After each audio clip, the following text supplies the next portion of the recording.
It's Monday, and we've got Multimedia out the wazoo with Multimedia Monday.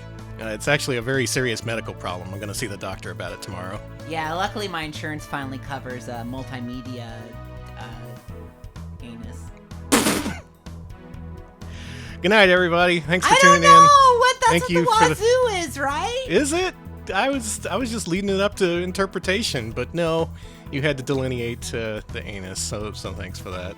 It's Monday, and we're getting things off to a roaring start. This is a week of, God help me, Alex-headed streams. Yeah. So this Wednesday, Alex has a very special showcase planned, and today we're rolling out an entirely new series we're covering here on Multimedia Monday called Microsoft Home. Yeah, I couldn't think of a clever name for it, so I'm just calling it Microsoft Home Showcase. Sorry. Okay, good. Well, I'm going to be here to react and to rein Alex in whenever he starts talking about anuses. That's how the show's going to go. Hope you're all doing well. We're going to start the week off with a bang. The bang. Apparently these things are pretty well known, pretty important, but it's entirely new to me, so it's up to Alex to educate me to the ways of Microsoft Home. Microsoft Home. I played a lot of these titles as a child. I just harken back to the time of you're at school, you're at the media lab. Somehow you're a Microsoft school and not an Apple school, and you're like, all right, time to learn.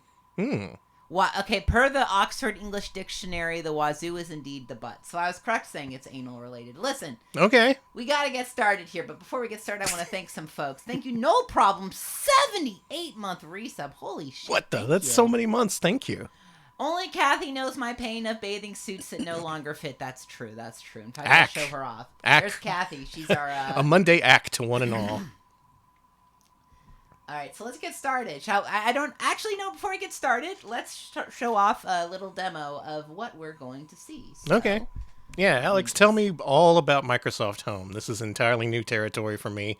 As I mentioned on the stream before, I was a console kid. I didn't have a computer until, the extremely early 2000s, late 90s, something like that. The only computers I saw were at school, and we just had a couple of them. Here we go. Microsoft Multimedia Catalog. Okay, I'll insert the right CD. That was a good sound. Yeah, it makes sounds like that. I think it might be on here as well. No, fuck. I like your Doonesbury theming. Thank you. Alex, are you mixing Doonesbury and Foxtrot icons? I am. That's what we call mixed media. It is. 1 second here. I gotta restart. Restarting the virtual machine. I gotta get the right files here so we can look at the catalog. Tepid Snake, thank you for the 100 bits. How do thank these you. virtual machines always have such incredible icons and themes? Bravo, thank you. I work hard on it. I do. I went ahead and took the credit for you. Thank you. There we go. Microsoft Complete Baseball. So baseball was incomplete up until the 90s. It was, until they did this. This is just a way to... For some reason, the multimedia catalog didn't... It's on every single one of these games, but the only ones that took was the one on the baseball CDs. I see. Hello, Arpaga and Neo Zero and everyone. Welcome. Please find a seat in the classroom. There's plenty of seats here in the Retro Pals auditorium. All right, that was... Vagrant Wastrel, thank you for the 5-year sub. Oh, 5 shit, years. Thank you. 5 years. Thank you for doing the math for me, too. We're getting fucking started. Listen to this shit. Holy shit. Look at what we got. We got Encarta, Cinemania, Bookshelf, da-da-da. We won't be going through all of these today. Obviously, we're going to split this up. But They got separate multimedia Mozarts and multimedia Beethovens. They do. Let's go. And to multimedia dinosaurs. Stravinsky. My favorite composer. Okay, we've got our own expert Dino Dawn. We've got a bunch of, you can get up close. Look at what you can do here. Look what you can do in the world of dinosaurs. Ooh, the dinosaurs of South America. Contents. Beethoven versus T-Rex. Look at who we can get opinions from on our Cinemania. We got Pauline Kael, Roger Ebert, Leonard Maltin. Wow. Encarta's for the whole family. We've got interactive simulation of a moon orbit, copy and paste features for school reports. Ooh. We got fucking Bookshelf. Bookshelf is fun. Darkness. You can learn where is the Ross Ice Shelf. You can learn about how to pronounce things and the original name for the game Monopoly. When was Spam introduced? When? We've got Stravinsky. We can learn the right stuff. We can play the right game to challenge ourselves and We can feel the jolt here as we can learn about Feels a ballet. jolt. We got musical instruments. Let's take a close look at these instruments.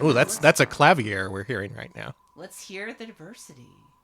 I can tell you about instruments. You can join a band. You can join a small jazz band. So as you can see, I'd rather join a medium jazz band. We've got the Mozart game to learn. Do you want to learn? Yes. You want to feel the depth? Sure. We've got art gallery. We'll be exploring this one today. This one is based off of the art gallery of the National Gallery in London. Oh. We got history.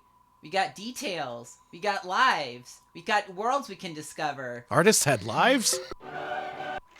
And yeah, I think that's it. So, are you ready? Are you ready to dive into the world of multimedia? Okay, so this is excited? like a whole series of learning products and that things. was only in 94. It kept running until 98. So we've got from 90 something to 98. What's with your wallpaper? My wallpaper is from Microsoft Ancient Lands. I like it because it's furry and the crocodile guy's like, "Oh my god, what's going on?" Yeah. I love his vibe. His vibe is What are you guys doing? Some kind of ritual or something? Alright, so we're going to start off with our first Microsoft game. This game is interesting because it was not just a multimedia game. It was a TV miniseries, a book, and an audio CD. What the? This is 500 Nations, Stories of the North American Natives. Wow. Obscuratory, thank you for the 100 bits. Oh, Obscuratory, thank you. Microsoft bought a stake in the encyclopedia company. Got a Golden Kappa train going on. Dursley, specifically to do to Microsoft Home. Wow. A Golden Kappa train? I don't know what that fucking is. Everyone hop on board. Get your Golden Kappa. Apparently, this is a 24-hour emote that you can earn very rarely. Oh, We're shit. so blessed. We are, I guess so. Yeah. All right, hold on one sec. Thank you. This is going to... Fonk Uncle, thank you for the sub. Oh, thank you, Fonkel. Thank you for contributing to the Golden Kappa Fund. Yes, thank you for the Golden Kappa. I'm excited. I want that Golden Yeah, Kappa. you get that thing. It's gold. Let's fucking go. First off, 500 Nations. Neo Zero, thank you for the 100 bits. Kicking off the Golden Kappa hype train. A truly blessed day. By the way, all of the 500 Nations material, including the book, the CD, and the mini-series are all on archive.org. I made a list of it, and I'll share that later. Okay, cool. Tuppet Snake, thank you for the 50 bits. Thank you. Join the train, hop on the caboose. So, you're like, okay. Whoa, now this is multimedia. Starts off with... Newfie, thank you for the 100 bits. And Kevin Krongo Costner. Welcome to 500 Nations Interactive Media. Thank you, Krongo. You are about to Krongo. enter a different world. The technology is modern, but the idea is as old as human history. It goes back to the most basic interaction, the telling of stories around a fire. Surface right. Kane, thank you for the In 100 bits. Thank you. Nations, Yeah, it's we are pretty using good. interactive multimedia to place you inside a special kind of fire circle, the world of the North American Indian. We turn for guidance to hundreds of Indian people across the continent. You'll meet many of them in our programs. Thank To you, bring the 7 past Sam, for the alive, 100 we bits. searched archives for the oldest Welcome. and most authentic images of Indian people. We sought out rare books and manuscripts for the actual words of participants and eyewitnesses to history. Oh yeah, this was just after Our Dances camera with crews Wolves. traveled throughout North America to film at the actual places where important events in Indian history occurred. We filmed incredible treasures of Indian creativity from museums across North America and Europe. I like this. Historians and archaeologists work with visual artists and advanced computer technology to allow us, for the first time, to walk through virtual realities of ancient Indian worlds. Virtual realities. Yeah. Of course, with hundreds of Indian nations, we can only provide you with glimpses of Indian life. We realize that 500 Nations is just that, a glimpse. There's an Indian saying which today goes something like this: before you judge somebody, first walk a mile in their shoes. I've heard that. This electronic world you are entering enables you to do just that, to walk a mile in the footsteps of the first Americans. Every image in this program, Oh, every we're symbol skipping you the see, Microsoft every game face you part of encounter is Microsoft filled Home with for meaning. now. It's not going to be Discover in here, but them. I will be going doing Unlock that their later. mysteries and find your We're own also skipping path. Microsoft Bob because On this that's frontier, a you are in whole control. entire stream in itself. All you need Bob. is a little patience and the spirit of adventure. Welcome to the world of 500 nations. All right, let's start learning about all 500 nations. So you're going to notice one thing about the Microsoft Home encyclopedias. They put their whole ass into this. Their whole ass? Their entire fucking ass. Like, It is so much content, so well researched, so interesting to go through. Let's go. Yeah, sorry, we're going to be walking a mile in each of these people's shoes, so that's at least 500 So miles. let's go with what was near us, the Kiowa. But hey, I would walk 500 more. So we got stuff here. We do have videos, if they'll let us see the videos. Okay. So let's go here. I was born upon the prairie, where the wind blew free and there was nothing to break the light of the sun. The white man has the country which we loved. We only wish to wander on the prairie until we die. Prairie is pretty cool. Mm-hmm. I would wander there. There's a Miku cover of 500 miles? Hang on. That's cool. I gotta look this Okay. up. That kind of man. My grandmother told us stories about how good a man he was to his family. As a father, he was just like any other father. He had 4 children, he had sons, and when he came home, he wasn't the warrior or the so-called hostile, if you will, or whatever other label they gave him. He wasn't that kind of a person. He was a father that was caring for his family. Thank you He for the tried to 100 make sure Miku that they were bits, Tango comfortable. Thank And then you. when he had to leave, he told him, I have to go on long journeys. He even has a song where he sung, and he told his brother, I have to travel up to the far north. And if I don't come back, he said, don't cry for me, because my bones will be devoured by the wolves. And so he was that kind of a Pretty man. metal. Mm-hmm. So yeah, there's Don't worry if you don't hear from me. My bones are being gnawed on by wolves. And that There's- is the most you can hope for. That sounds a pretty lot cool. of the disc is about the history of the nations, but the vast majority of it is about how essentially colonialism fucked everything up, which true. So Yeah. it's a lot of, like, here it mentions the rations causing hunger of the Kiowa people, fucking being imprisoned in Texas. There's a part here about the killing of the buffalo. Nobody. Thank you Has for the the prime white sub. man Thank you. become a child that he should recklessly kill and not eat? When the Kiowa slay game, they do so that they may live and not starve. The slaughter proceeded Thank you for at the an 100 astonishing bits pace. barnacle laps. Thousands of animals were killed every day. The buffalo hunters have done more to settle the vexed Indian question than the Golden entire Cabot train regular success! army. Thanks, everybody. Thank For you. the sake of lasting peace. A little bit let them insensitive now, kill, Kappa, but skin, okay. and sell until the buffaloes are exterminated. General Phil Sheridan, U.S. Army.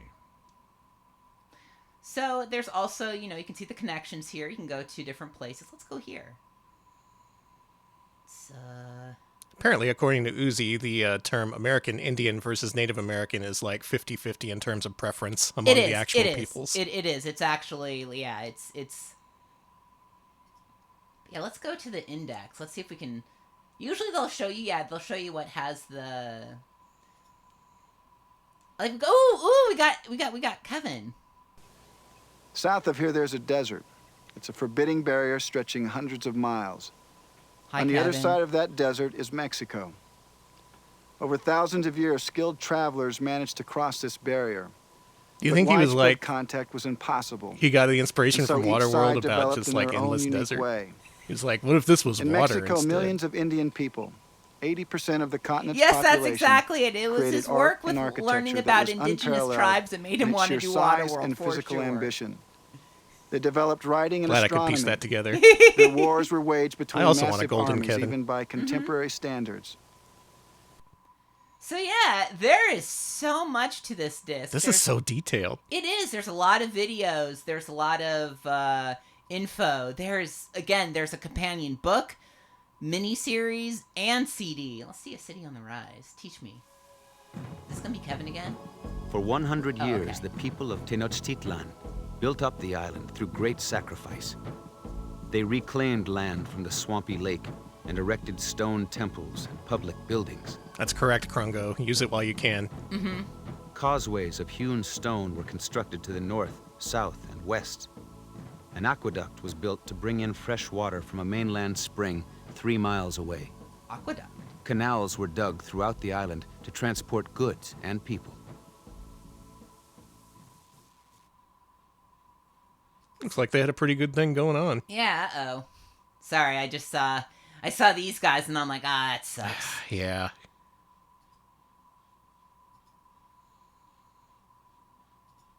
Some say the Mexica came to an end. It's gone, finished. We're still here. We, the people who ignorant outsiders insult by calling us Indians. We are here. This culture was not finished off.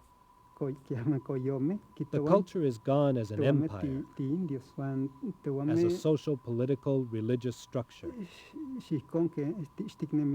But what remains is what the people have. We weren't finished off. So yeah, The people remain, and they share their history. so there's other things we can do as well. We can look at a timeline. It's also, I like the Oh, it's timeline. like the rings of a tree. Isn't that cool? Man. Unfortunately, it's like it's got the Trail of Tears, things like that. I mean, Yeah. yeah, it's also got the homelands. You've also got this, where you can go by different themes. Host like Kevin Mexico. Host Kevin Costner. And of course, Kevin Costner is your host. Here he is. Even before the colonies were established in the East, the European entrepreneurs of the New World started pushing west, testing the boundaries of this rich new land. Could the camera stop What they moving? discovered was the wealth of the Indian nations and the staggering abundance of their natural resources. Is he like on a The little beautiful twirly furs, thing? the endless It's a supply dolly of or deer something. skins. Yeah. Indian people in turn saw that the goods the Europeans offered made life a lot easier. Metal axes, knives, copper kettles, and guns. And for a time, this simple arrangement worked. But very quickly, North America became an irresistible prize to the Europeans. They sent armies to fight for the control of the continent's resources, the way modern armies fight over oil. Yeah, he was just floating down the river. And then you can search by storytellers, which Oh, is there's another- so many. Like I said, this is so involved, and if you just like to fuck around and click on things, this is great. Which is what I used to love to do on these old CDs. So let's the way they present this is interesting because it's just We've like lived here in these mountains you dig deeper and for deeper. thousands of years, and this was our home. A lot of the Cherokee people didn't want to leave their homes, which they love so much. I've been to Oklahoma, and they have mountains there that looks similar to this area. But our people Yeah, no, this have is a lived here great thousands of photo, years. right? Mm-hmm. In the valleys and coves, this is where we found our sustenance and peace and tranquility. So this was our home. So yeah, there is so much to do here. There's also just a straight up picture gallery. And guess what? If you like any of these pictures, you can make them your wallpaper. Oh. Yeah. You can also get a list of the images they have here. Oh, I thought that said pigeon tips. I got excited. It's just Is that like a peas. food? So yeah, there is, again, you can make a lot of these images. There's just so much here. So I highly recommend, if you have a virtual computer, to check out 500 Nations, or at least check out the 6-hour miniseries. It's on Archive and YouTube. Man, cool. Okay, so maybe there's something to this whole Microsoft Home thing. Mm-hmm. You can learn about things right at home. learn Entire about cultures and peoples. You can learn about a lot. Okay, next up is going to be, let's see here. So that was 500 Nations. What are we going to learn about next? Next up is Ancient Lands, which is about, ancient lands.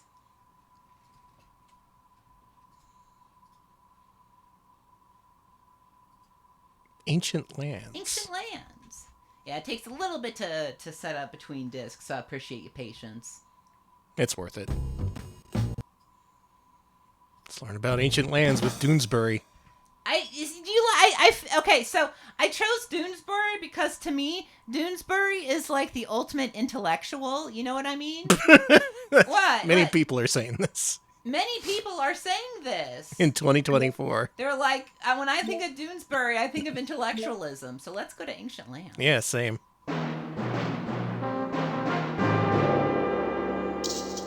Everybody believes this. No one feels differently about what you just said. So let's fucking go. You ready to learn? Yeah, where are we going? Let's see. Let's go to Egypt. We got guides. We got guides over here too. Who do you want to hear from? I hear that Egypt is the place to be. Do you want to hear from the priestess, the craftsman, the pharaoh, the daughter, the boy? I want to hear from Melvin, the world-traveling accountant. I think you want to hear from Melvin. Plus MCXX plus LMCXI less the uniform allowance equals... What? Oh, all right. I suppose it doesn't matter. I've got piles of papyrus to go through here. No one's more depreciated than accountants. No. Just a little accounting humor there. Oh, never mind. No one gets my jokes. My name's Melvin. Did you write this? I wish. I suppose you think engineers and craftsmen built the Roman roads and aqueducts. Everybody's always awestruck, thinking how tough they must have been. Everybody listen to this nerd. I love this nerd. Big muscles. But they couldn't have started without written approval from guys like me. Look, click me, and I'll show you how we accountants have always run things. Click me, damn it. Nobody seems to care. Let's give him a Really wedgie. started in Mesopotamia. That cuneiform you've seen on all those tablets? Well, it wasn't codes of law and stories about great battles. Most of it's ledgers telling how many cows some farmer owned or how much grain he paid in taxes. Can I borrow a tissue? This dust always makes my sinuses swell up. Yeah, this is a guy who got Ian Nasir's ass. What is this? Started because kings needed to keep track of how rich they were. The first writers weren't poets, they were accountants. Oh my God.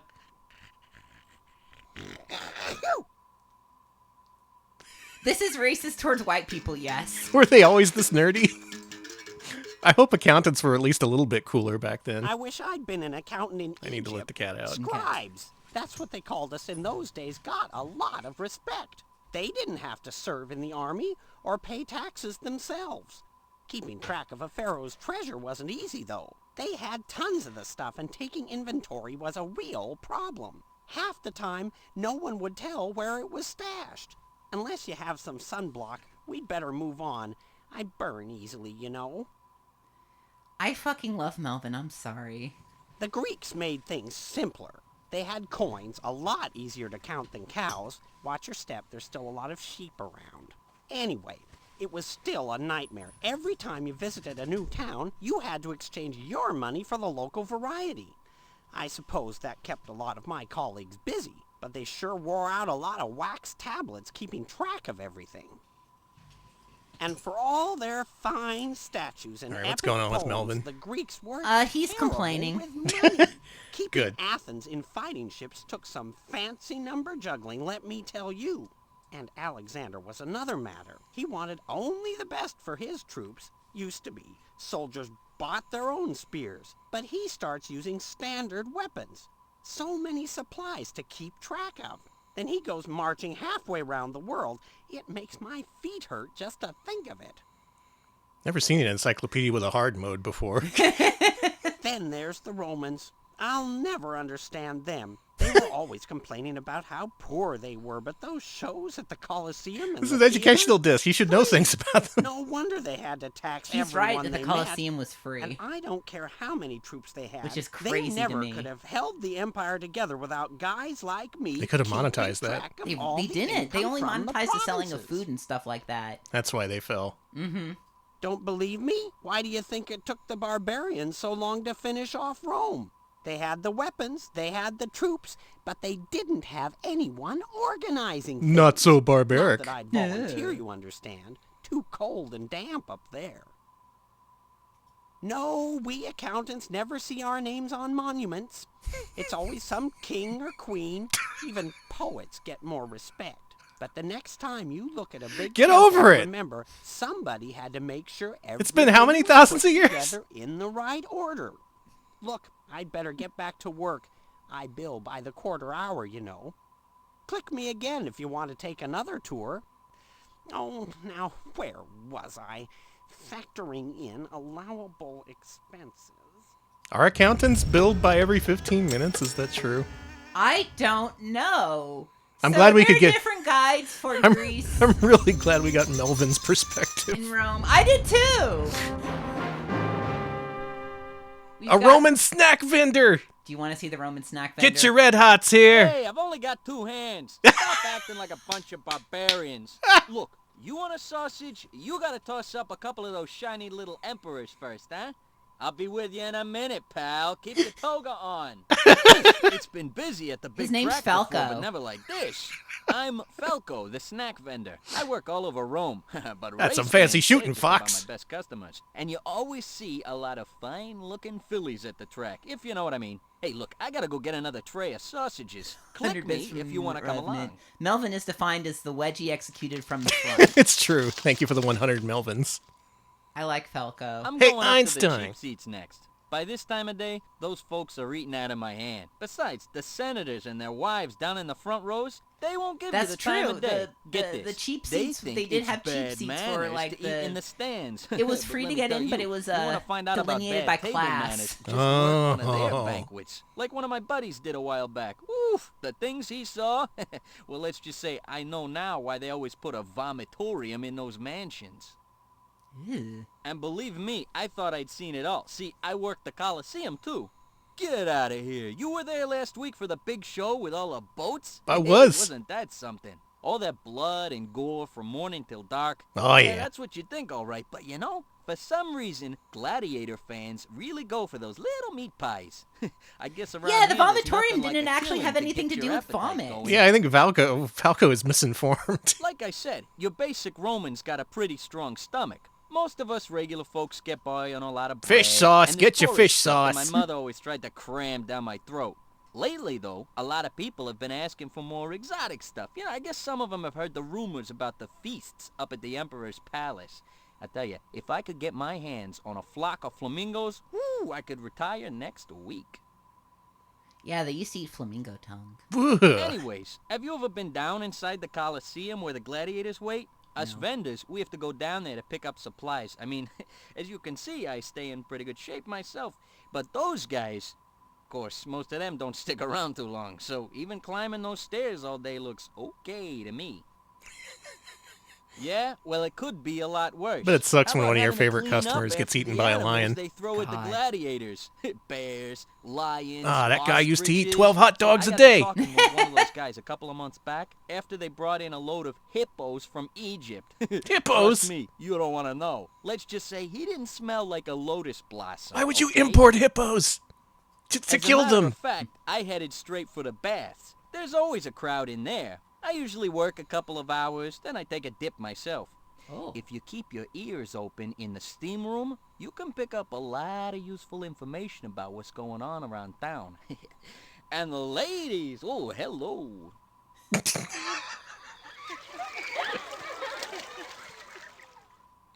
What do you mean the gay bathhouses? I didn't go to those. Yeah, the theater's not bad for business either, especially Those when the masks. show's lousy and the crowd wants to throw food at the actors. Nobody cares if they're getting leftovers, except the actors, of course. I picked up a few good lines, too. I'm gonna try them out next time I'm down at the Forum. The streets? Sure, I worked them for years when I was a kid. This is but Roman that's a tough Busytown. way to make a living. During the day, you can hardly move, and I can't make myself heard over the racket. At Sometimes night, they'd even forget behead the about it. actors. If you don't get run over by a wagon, a bunch of thugs will probably whack you. Look, I gotta get back to work before the last race, and I got a hot date tonight. Click me again to have somebody else show you around. Ciao. All right, let's look around a little bit. Yeah, let's go away from the guided tour. Oh. Politics, work and play. Let's look at Roman cooking. You want to learn about fish sauce? Yeah. Roman ketchup? Well, the Romans didn't have tomatoes, but they did put a spicy fish sauce on Yeah. almost everything. And considering some of the foods they ate, maybe the sauce wasn't as bad as it sounds. Yeah, can we make these guys fight? Let's go Falco versus Melvin. Let's see here. This is Microsoft Ancient Lands, which is similar Yeah. to Encarta. I think you can Tanu Kitsune for the 29 months. Welcome. Hello, welcome. We're learning today. In just 10 years, Alexander the Great built one of the largest empires in history, but even he couldn't conquer the entire world. Yeah, His no empire finally reached its limit in the Indus Valley. You can go to the index as well. So let's see. I just wish that Falco narrated the entire thing. Cats, not Yes! dogs, were an Egyptian's best friend. Thank you, Kyle They Gizmo, caught for the mice 23 and month rats resub. and Finally were learning about also the the ancient symbol lands of of Bastet, Multimedia. the daughter of the It's our sun history, god. thank you. People believed that without Bastet's help, crops would not grow and ripen. Cool. Ooh. Video. Up at dawn, work No, out. play. It's full screen. Oh, can we get some video from back in the What day? was life like for people in the Roman Empire? What was Roman multimedia like? The things This. they left behind give us a good idea. Yeah, double buffered, same thought. For example, do you know what ancient Romans ate? These large ovens tell us they must have baked a lot of bread. They ate those and ovens? this well-preserved meal of walnuts, bread, figs, and eggs shows us they enjoyed lots of other food. It does look pretty good. Romans liked life's finer things, too. Archaeologists still find fancy gold and silver jewelry in towns from all over the ancient empire. I want that. Yeah. They also surrounded themselves with art, like here in this magnificent public bath. I've seen better.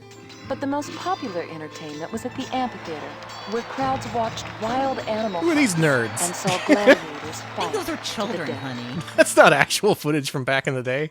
I want my money back. Sorry. Like Roman kids, children in ancient Greece had lots of chores to do. Girls Boo. helped their mothers around the house, and boys did their lessons. But there was still plenty of time for fun and games. Okay, we got tops and yo-yos. Do you Tell like... me about those. Okay.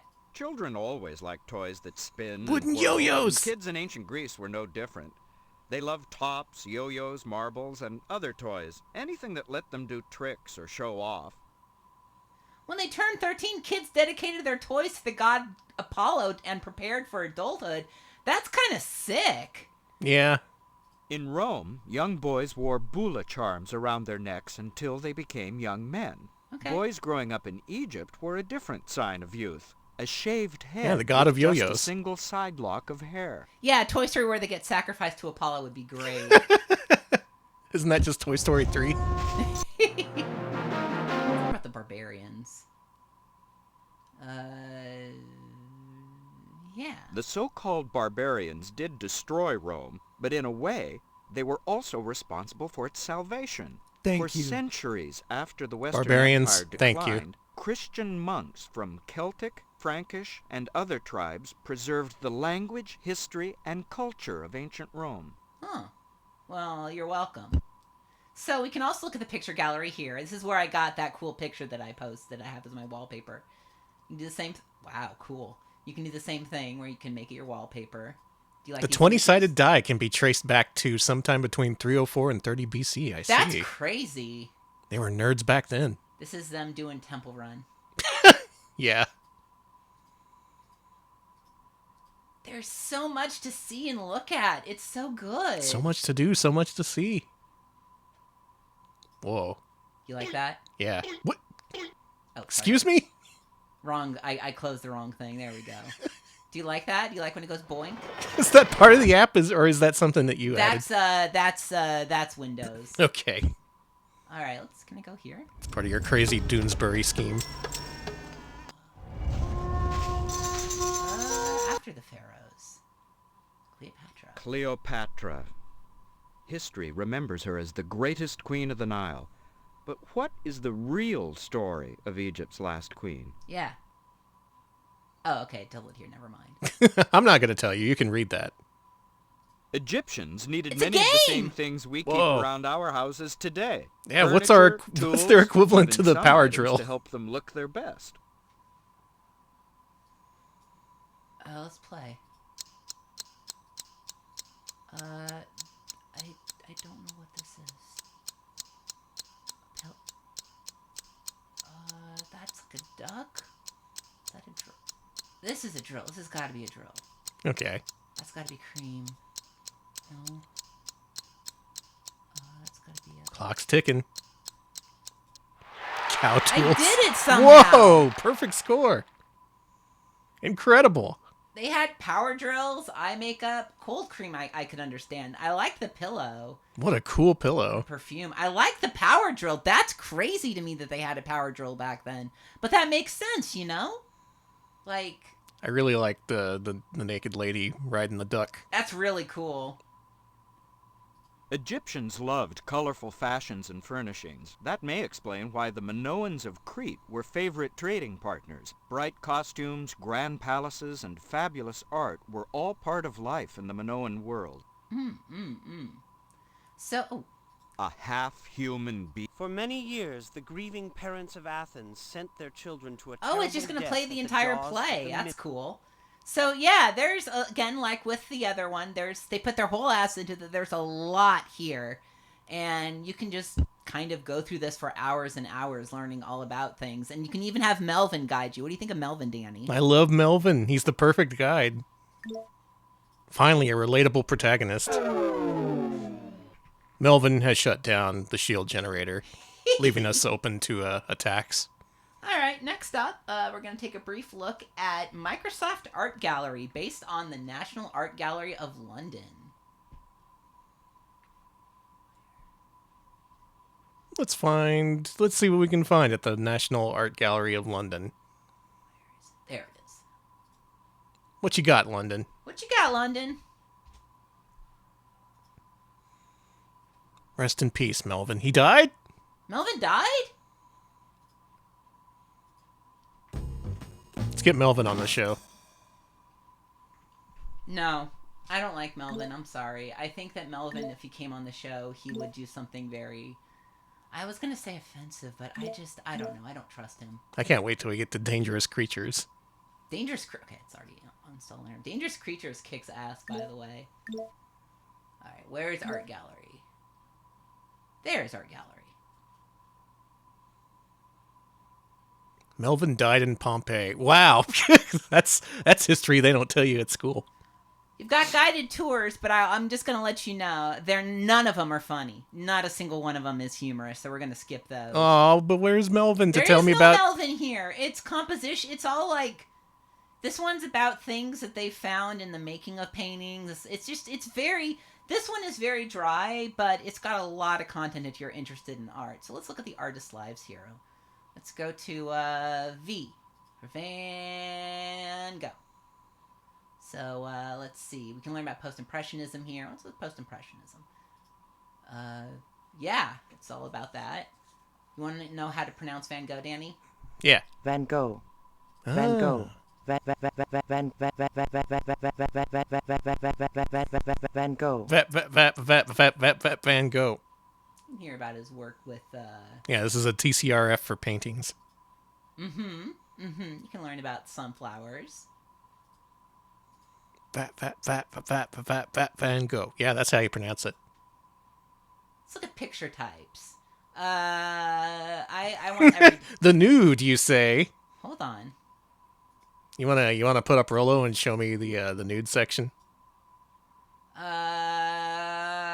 allowed to show this, right? Put up Rollo. No, okay. Oh yeah.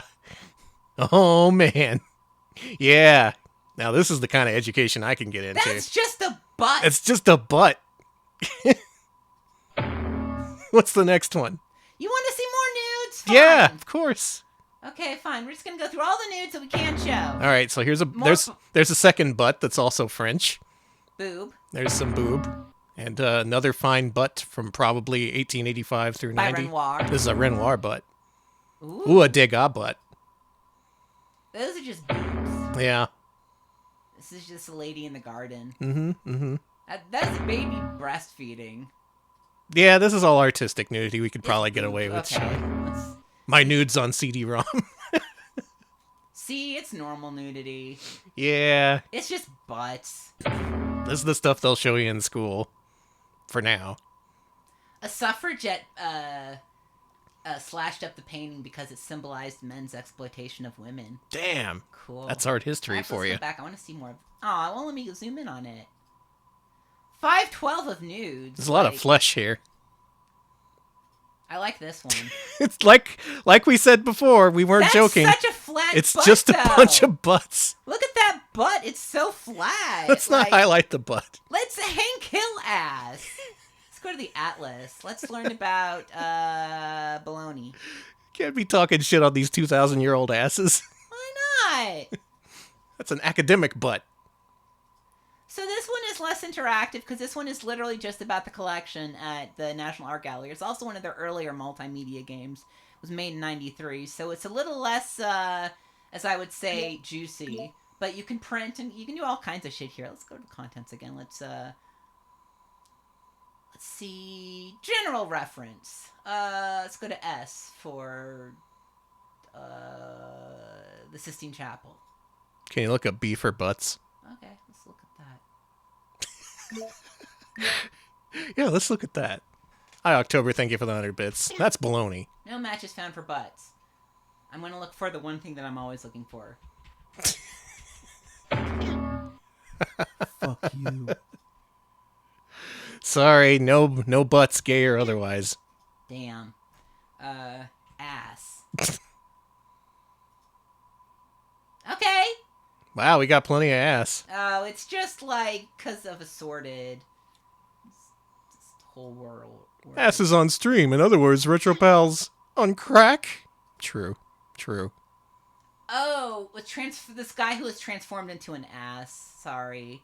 I got excited. Well, I mean, some people are into that. Yeah. I guess. You can also see these full screen, too. Look at that. Nice. I gotta say, this art is represented better than it would be on CDI, which has a much more limited resolution and color palette. Absolutely, yeah. But yeah, there's no games in this one. It's not. It's very much for adults who are like, sorry, I like to learn about paintings and being an intellectual. Yeah, I wouldn't just look up an entire gallery of asses. I'm not into that. But yeah, that's a Microsoft Art Gallery. Pretty interesting, pretty cool. If you're interested in art, I recommend it. But if you're looking for like multimedia that's really psycho, it's normal. I'm sorry. This is when becoming adults, Roman boys would dedicate all their ass paintings to Apollo. Thank you, Danny. Thank you. Need to think of a classy word for ass. Derriere. Oh, that would have been it. Yeah. Ultimo, thank you for the 100 bits. Yeah, this is not Gabriel Knight 2. No, it's not. Sorry. All right, next up, that was Microsoft Art Gallery. Next up, we have... We're going to go over this one just super quick because there's not much to it. This is Microsoft Bookshelf. A shelf full of books? Mm-hmm, they made those. Can you believe it? What? I have shelves for video games, but books? I never. Actually, I'm kind of ashamed to admit that I do have bookshelves full of books, but the books have been pushed to the back layer. The front layer, they are literally being walled up by Sega Genesis games. I'm sorry. Danny, that's really funny. And intellectual, I am not. This would be Microsoft reference. It's Bookshelf 98. Hobos. Wandering stars, to whom is reserved the blackness of darkness forever. That's your daily hobo. Let's get more. Here's an Oscar Wilde quote. Do you like that? Yeah. Do you like poets? Eh. Do you like style? Eh. Who said this? Catherine Ann Porter. Do you like that? Ooh, edited by George Plimpton. So this is literally just a, it is a thesaurus, a dictionary, and like quotables, basically. It's very, like, what do you want to learn about? You know what is in here for sure? What? Whoa! Homosexual rights. From the World History Almanac, because it has a 1997 almanac as well. President John F. Kennedy. Wow, didn't know he was gay. Mm-hmm.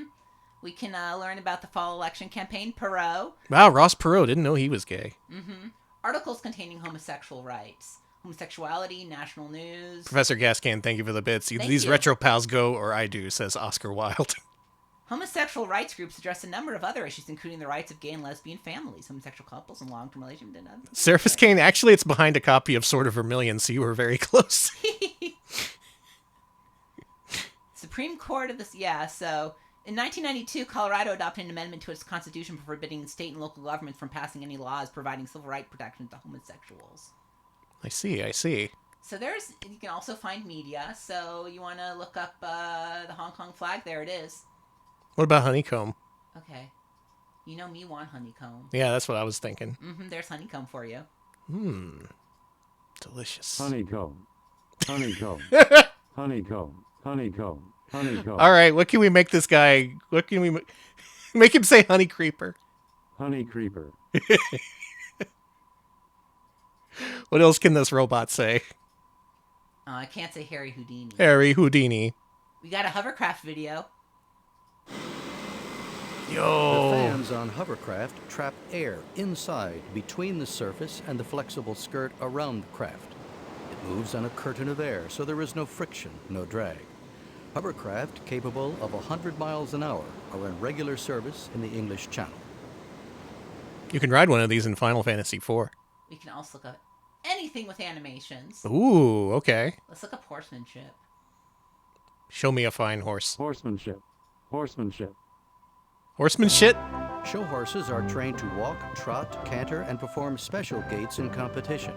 The rider unobtrusively signals from leg and seat to move the horse, the effect being of a graceful unit. Horses are natural jumpers, but are extensively schooled before being ridden over jumps.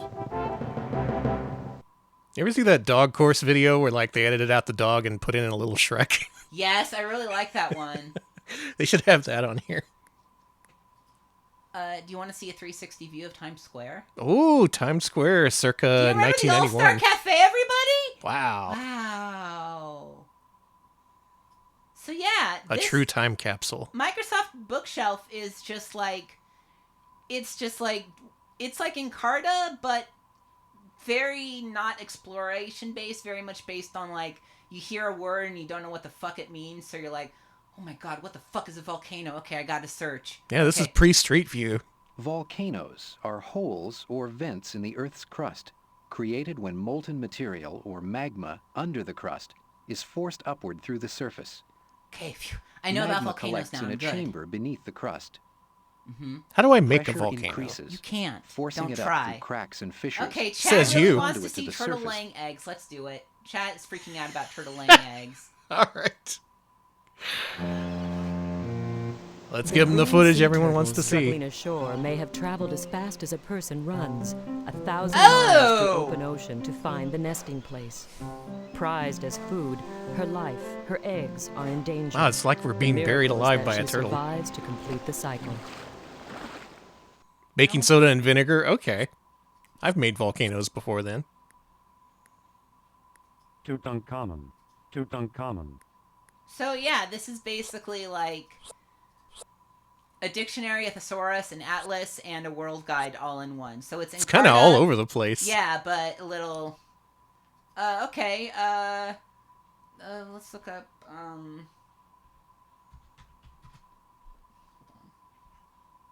It's not working there. I want to look up 9000210. Fine. One of the most popular shows of the 90s. Beverly Hills. Beverly Hills. See, it's got random shit. It's got backlist of what you've looked at. You can put in books that you're reading. Yeah, it's got dictionaries, chronology, encyclopedia quotations, and a thesaurus. It's just literally a reference bookshelf all in one. That's Microsoft Bookshelf 98. Do you feel educated? A little bit. Yeah, it educates you a little bit. Saw a turtle laying eggs. That was freaky. I was not expecting that. That live turtle birth. Yeah, was not expecting that. All right, next up. I am really looking forward to this one. Danny? Uh-huh. Do you remember when I did my stream and I went through the Video Hound thing? Yeah. What if I showed you something that makes Video Hound look like dog shit? Yeah. Rub its face in the dirt. This is Cinemania 97. And Cinemania. This is insane. You will like this. I like this. All right, everyone, get ready to contract a case of Cinemania.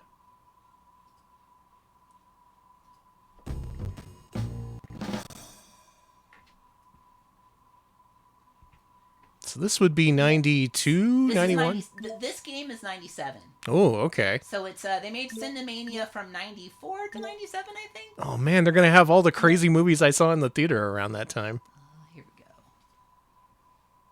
go. So it already it starts off with this beautiful intro. Classy.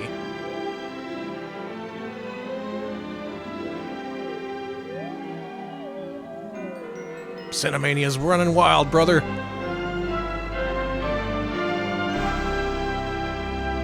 I love Cinemania 97. This might be too classy for me. Does it contain information on homosexual films? Oh, brother! Does it? So The Roger Ebert tour. yeah. Yeah. There's animated films. Let's go to help. Okay, this is how they teach you. One of our favorites, Take Celebrity Tour. Okay. Block Fever, Cinemania, Space Madness. Just click start. Many different illnesses. So going this is around. what makes me laugh. Uh-huh.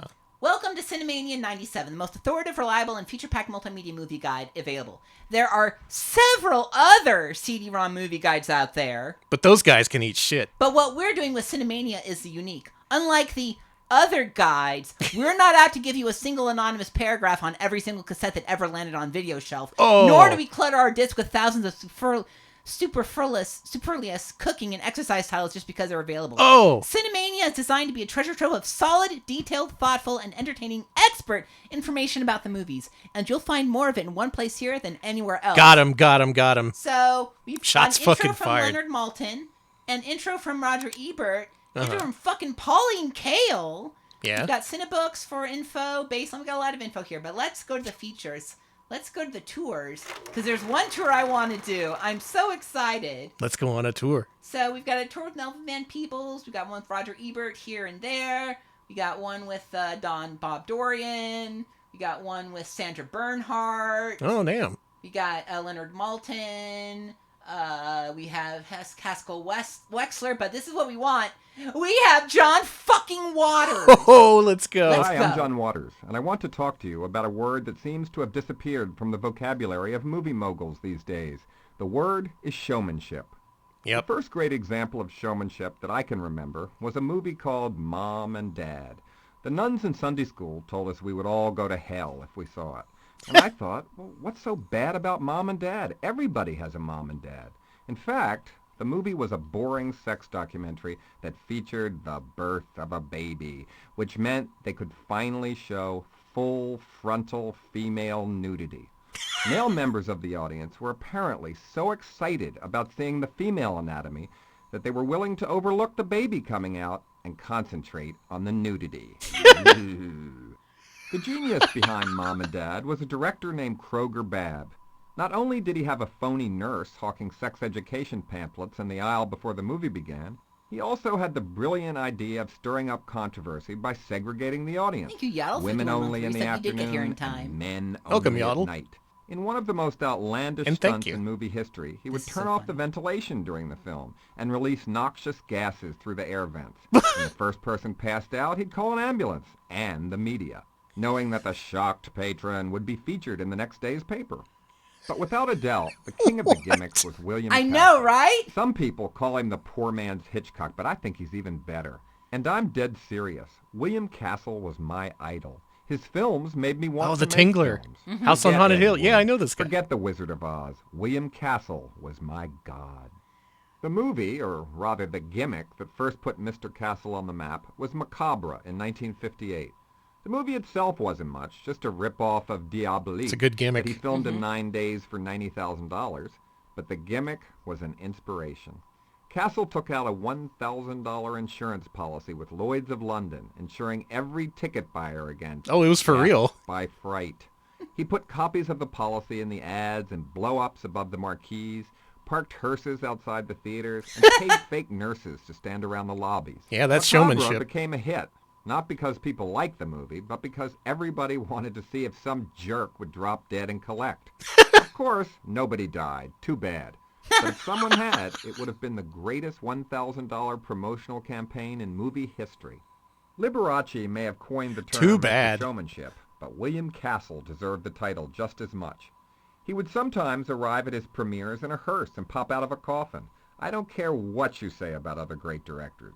Would Jean-Luc Godard have gone this far? Would he have arrived in a wrecked car to promote Weekend? Would Sergei Eisenstein have arrived in a battleship? Fuck him. I think not. Cassel's next opus, also released in 1958, This movie's good. employed the biggest gimmick of them all. It's a really an good skeleton. Actual movie star. In The House on Haunted Hill, Vincent Price played a zillionaire who offers $10,000 to his guests if they'll spend the night in his haunted mansion. But even Vincent Price was upstaged by Cassel's new gimmick, Emergo.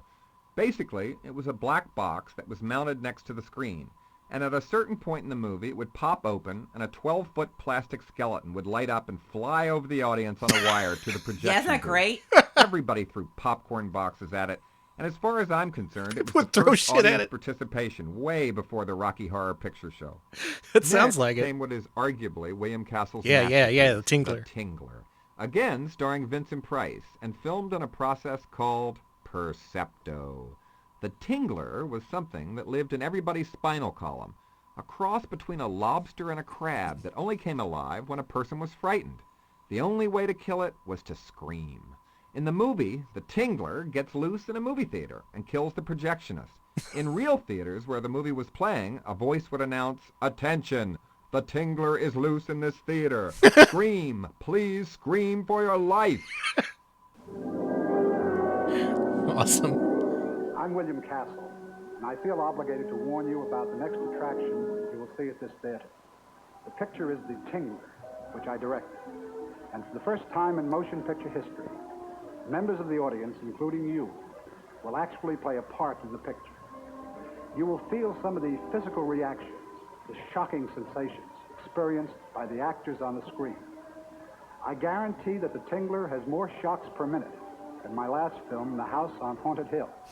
But don't be alarmed. You can protect yourself. When you see the picture, you will be told, and remember the instruction, how you can guard yourself from attack by The Tingler. And now may I show you a few scenes from The Tingler? Okay. When you see the Tingler, scream real loud.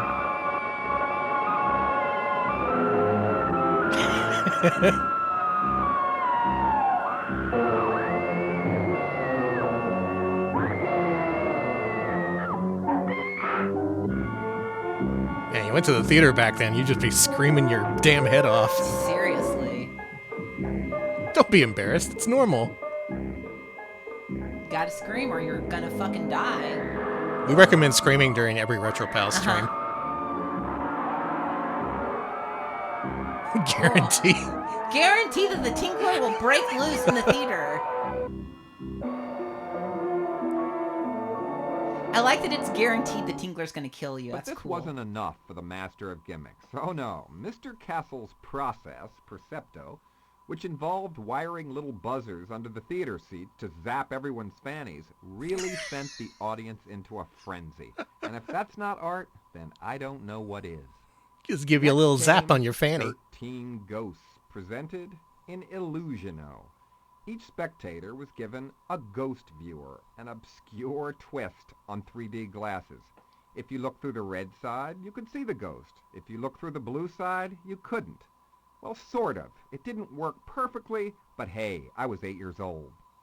In 1960, even Alfred Hitchcock... Damn, he used the experienced this shit castle-like firsthand. stunt, which attracted throngs to his shocker, Psycho. The ads announced no one will be admitted after the feature has begun. Mm-hmm. I've caused you some trouble. No, Mother, my mother, what is the phrase?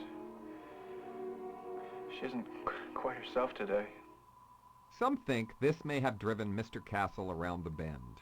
The next year, he came out with his own transvestite thriller, Homicidal, which became the first film in cinematic history to utilize the fright break. 2 minutes before the picture ended, the screen would go black, and the voice of Castle himself would announce, "This is a fright break."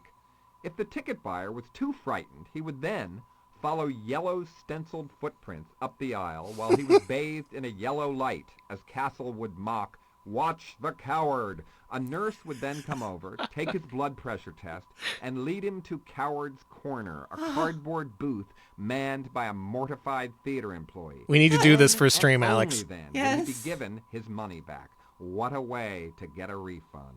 Mr. Castle's next gimmick may have been his weakest idea. For his film Mr. Sardonicus, he instituted the punishment pole. Like spectators at the Roman Colosseum, the audience was given day-glow cards featuring a thumbs up or a thumbs down to decide the fate of the villain. Supposedly, he filmed two different... It's an early FMV game. Audiences always voted the villain thumbs down. Think of the director's cut that could be made if this never-seen merciful ending could ever be found. Next came Straight Mr. Jacket. Sardonycus, With this Sardus. film, Mr. Are they Castle related? employed one of the biggest gimmicks in the annals of cinema, Joan Crawford herself, who played an axe murderer. No, Kathy! Kathy, the axe murderer, seen here. In a screenplay by Robert Bloch, the author of Psycho. Miss Crawford herself made personal appearances at theaters, and at one point got so carried away at being a live, in-person gimmick. That was a she fright break invited for the y'all. whole crowd of ticket buyers to join her for hamburgers at the restaurant next door, thus causing a riot and front-page coverage. At the last Born in minute, San Mr. Antonio, Castle Texas. gilded Let's the go. deal shit. And ordered thousands of bloody cardboard axes to be distributed free to all his fans. Mr. Castle's career of gimmickry limped to a close with I Saw What You Did, another vehicle for his favorite star, Miss Joan Crawford. For this one, the back 3 rows of the theater were turned into a shock section. Unfortunately, all this amounted to was adding seat belts to each one of the theater chairs to prevent you from being jolted out of your seat by fear. Oh, Although William That's Castle not an went electrical on to charge. produce such films as Bug and even Rosemary's Baby, Bug? his days as the king of gimmickry were over. What have you done to it? What have you done to its eyes? He has his father's eyes. What are you talking about? Guy's eyes are normal. What have you done to him, you maniac? Satan is his father, not Guy. He came up from hell and begat a son of mortal woman. Hail Satan! Herschel Gordon Lewis was known as the king of gore, and that was his gimmick, lots of blood and lots of guts. Yeah. His movies have titles such as Blood Feast, The Gore Girls, The Wizard of Gore, 2000 Maniacs, and The Gruesome Twosome. I may have been crowned the Prince of Puke later in my career, but when I saw teenagers at my local drive-in hopping from their cars to vomit at a Herschel Gordon Lewis triple bill, I knew I had found a director to emulate. Cool. I even titled one of my later films Multiple Maniacs, as an homage to Herschel's masterpiece 2000 Maniacs. Many of today's films could benefit from a bit more showmanship. And Oh, imagination. Heaven's Gate. The possibilities are endless. Every time an expensive Hollywood bomb opens, theaters could make money by letting people in for free and making them pay to get out. You could show Heaven's Gate over and over again and everybody would make a fortune. Or what about the revival houses showing films that nobody wants to see anymore, like Gandhi? Close the concession stand and let the patrons get into the spirit of the thing by starving to death. Get your head out of the sand, Hollywood. People are getting bored with the theater-going experience. Yeah. Can't you think of something new? Are you going to force everyone to stay at home with their VCRs? William Castle, where are you when we really need you? You're telling me, That John was Waters. wasn't that amazing? That was incredible. All delivered based on his own first-hand experience with his own knowledge of the directors. Just making it, man, that's what's missing with movies today. You go out to the theater, you want to see some gimmicks. You want to get shocked on your fanny, I guess. You want to have seat belts on the chair so you don't pop out from fright. Wow. So we can see from the gallery what we've got here. We got movies with let's go by movie clips. Dune, but dump sand on everyone every hour. Yeah, there you go. Bring back the 12-foot skeleton. They sell those at Home Depot now. Anybody want to see Ben? Actually, we want to see the bank dick. Oh, I love the bank dick. Green, Mackley Q. Green, and a man won't be set by trouble you'll never see again. I'm out here in Lompoc on a Classic movie W.C. Fields. So you can go through movie clips and things like that, but let's look up movies. Okay. You want to look up My Girl, right? Of course. Wow, they got My Girl too. So here's the Leonard Maltin review. What's this? The film has been released on videocassette and laserdisc. Oh, give me that My Girl Color. Laserdisc. It's 102 minutes. It's PG. Just a reading guide here. And followed by a Culkin-less sequel. Who else is Why reviewing wasn't he this? in the sequel? I want to hear the Ebert review, and it's a lot here. It's a lot. We don't want that. Hold on. A solemn, owl-eyed little boy who sees much and says little. That's true. Damn. You can see the cast list, the credits list. Let's see what else this director directed. Private Benjamin. Do you remember Private Benjamin? I do remember Private Benjamin. Slither, Hearts of the West, Private Benjamin. That's the only one I've heard of about all these. He's a solemn little boy. It only gets 2 stars for this one. The author of the series must have been inspired by that gloomy little girl Huckleberry Finn met on his travels, who always wore black and wrote poems that used the laughs a lot. Cool. So there was a goth in Huckleberry Finn. I guess there fucking was. I didn't know about that. Click on Oh, sorry. Go back and click on Dan Aykroyd. I want to see what movies of his are in here. Okay. Sorry, Yeah, this is better presented than current IMDb. Just full of all the interesting stuff right off the bat. Okay, let's Welcome to Cinemania. There it is. Ah, there's that face. Look at all those movies. We're on a mission from God. We're on a mission from God. Click on the Blues Brothers. It is an engagingly nutty comedy. Facts. We got Pauline Kael's review here. Roger Ebert's review, 3.5 stars. Kael didn't give anything. I wish... Okay, there is a back button. Cool. Dan Aykroyd. Oh, another Kathy tie-in. How about Caddyshack 2? There's a Caddyshack 2? Did you know about that? I've never seen it. We can do, like, quiz of the day. Let's do a quiz. Okay. Roger Ebert wrote the screenplay and a review for Beyond the Valley of the Dolls. That's true. I knew that. Ebert, you shouldn't have been able to review this. Wait, he reviewed his own movie? Hang on.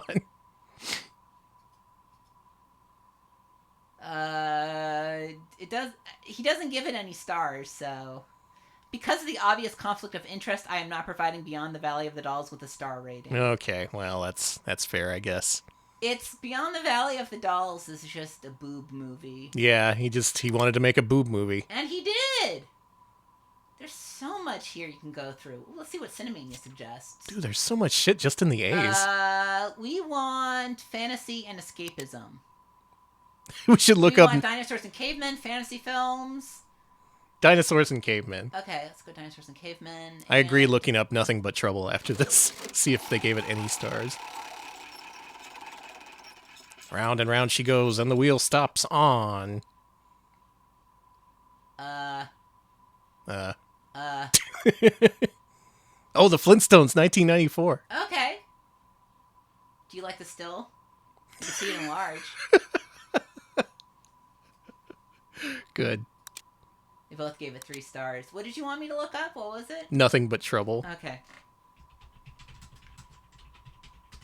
Whoa, it's not in there. Wow. It's been stricken from the record. It doesn't qualify as film. You rewatched Flintstones recently? It's absolutely not a film for kids. Only Leonard Martin reviewed it, and it has 1 star. Yes, his nose is supposed to look like a penis, says Leonard Martin. Wow, what a review. Do you like that? The only thing I could say about it is yes, his nose is supposed to look like a penis. That's Cinemania. Danny, what do you think of Cinemania? I love it. That's great. Cinemania fucking rocks. So many different perspectives, like stories of reviewers and directors, how they got their inspirations and things. The whole John Waters sequence made the whole thing worthwhile on its own. It was great, right? Like, I remember, like, starting the game up and seeing John Waters, and I just, like, was like, okay, this is what I'm going to do for the next however so many hours. He just explained why the things he liked were cool or interesting or different or unique. Mm-hmm. All right, Danny? Yeah. Do you like baseball? Sometimes. Well, what if I gave you the complete baseball? Would you like that? Sure. Barnacle gives 100 bits with the controversial take that Nothing But Trouble is good. I've never actually seen the whole thing. Some people say it's a forgotten classic. I've seen a lot of stupid movies. I probably owe it to myself to see it at some point. Hold on. Sorry. There we They should make a stupid movie CD-ROM with nothing but stupid movies. Like the bad movie CD-ROM? Yeah. Okay. I agree. I want the incomplete baseball. You ready for baseball? I'm ready for baseball. Okay. We're missing the stats, Alex. We can't have baseball without stats. Oh, it loaded up basketball instead. That's fine. You know what? Let's just show off basketball. All right, let's learn about the complete basketball.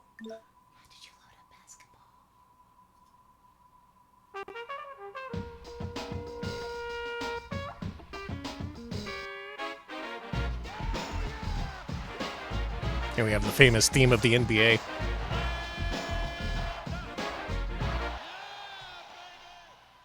Yeah, baby. It's awesome. It is awesome. Okay, so this one, it's like the other stuff. You've got stuff you can look at, you know. Let's learn about, let's see a video of Julius Irving dunking against Boston. Let's see the shit. Okay. There have been only 4 fast break points, 2 on each side. Fuck you! Ooh, big dunk. I don't think you're going to block that one. Moses is king, but the Lakers are crowned. That's true. I want to see Lakers. Hold on. They called him Dr. Basketball. Yeah, can we get Melvin's perspective on this? Let's get the highlights of Magic Johnson. Okay.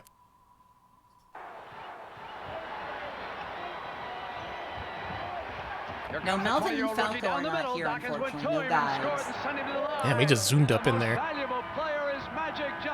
Yeah, he is. Thank you, Nanaki Amano, for the 40-month resub. Thanks for the many months. Many months. Thank you. Yeah, this quality is something else. This old sports footage. It's like rotted potato, not even potato. So there's a trivia game here too. So let's check that out. You ready? How well do you think I'm gonna do? I think you're gonna get 100%. Oh, you watched Ghostbusters. I heard that's good, actually. The new one? Yeah. Yeah, I heard it was all right too. Okay. All right, did the gay owner rat. of the San Diego Conquistadors do before becoming an? I don't know. I've never heard of any of this. He was a dentist. He was a dentist. Yep. Told you. How'd you know that? Swish. Nothing but net. Is Yeah, that love this clip art aesthetic. How do I? It's a one-question trivia game, baby. It's Okay, awesome. Found it. Who is the only player other than Wilt Chamberlain to score 30 field goals? It's not Michael Jordan. I'm going with Elgin Baylor, which sounds like just 2 Texas towns mixed Yeah. together. Nope, it was Brick. What a brick! It was Rick Barry. Did you know that? No. Okay, which following teams was not a charter member of the ABA? The Oakland Oaks. That sounds fake. Oh, okay. The Pipers? Okay, it was the Minnesota Muskies. That's a terrible name. Okay, which team was the best winning percentage on the road? The Bulls? Yeah! Always bet on the Bulls, baby. Whoa, a .890 winning percentage on the road. That's a hell of a percentage. Which player holds the records for the most rebounds? Dennis Rodman. Okay. Shit. It was Wilt Chamberlain. Which player was not a member of the night? Oh, fucking... Do I look like I know the fucking Buckeyes? Bobby Knight. Jerry Lucas. Okay, I got it right. Consecutive home court losses. The Timberwolves? No. 76ers? Magic? You're like Mo Sizlak on the lie detector. I am. Thank you, Michelle Pamela Lyons, for the resub. I kept thinking about how we need to make an engine for making fake multimedia. Yes, we do. That would rule. Thank you for the sub. Thank you. Which player did the New York Knicks select in the year's draft? All right. So that's the quiz. This Dinner is with the friends. gallery. Dinner alone. Watching TV alone. All right. I was at home Watching the complete multimedia basketball on my computer. You can look at players, player stats. There's so much here. We've got a lot of multimedia to go through, including the baseball thing. So I just want to show off real quick. Complete NBA basketball. Danny, do you like it? I like it. I can use all these stats to make informed betting decisions. It can also download info from the internet to give you more info. Whoa. Yeah. So that's complete basketball. Good That's shit. all of it. That's all the basketball that's ever been. Nice. Powering down basketball. We're not powering it back on until next year. Until everyone learns how to behave. Baseball. Where is the complete baseball? There it is. All right, let's see the other side of the coin. Baseball, America's other favorite pastime. Basketball's series finale was Space Jam. Yeah, you can't really have a game after Space Jam and expect that to follow up. Yeah. Basketball was briefly brought back for the introduction of Space Jam 2, but that wasn't a good idea.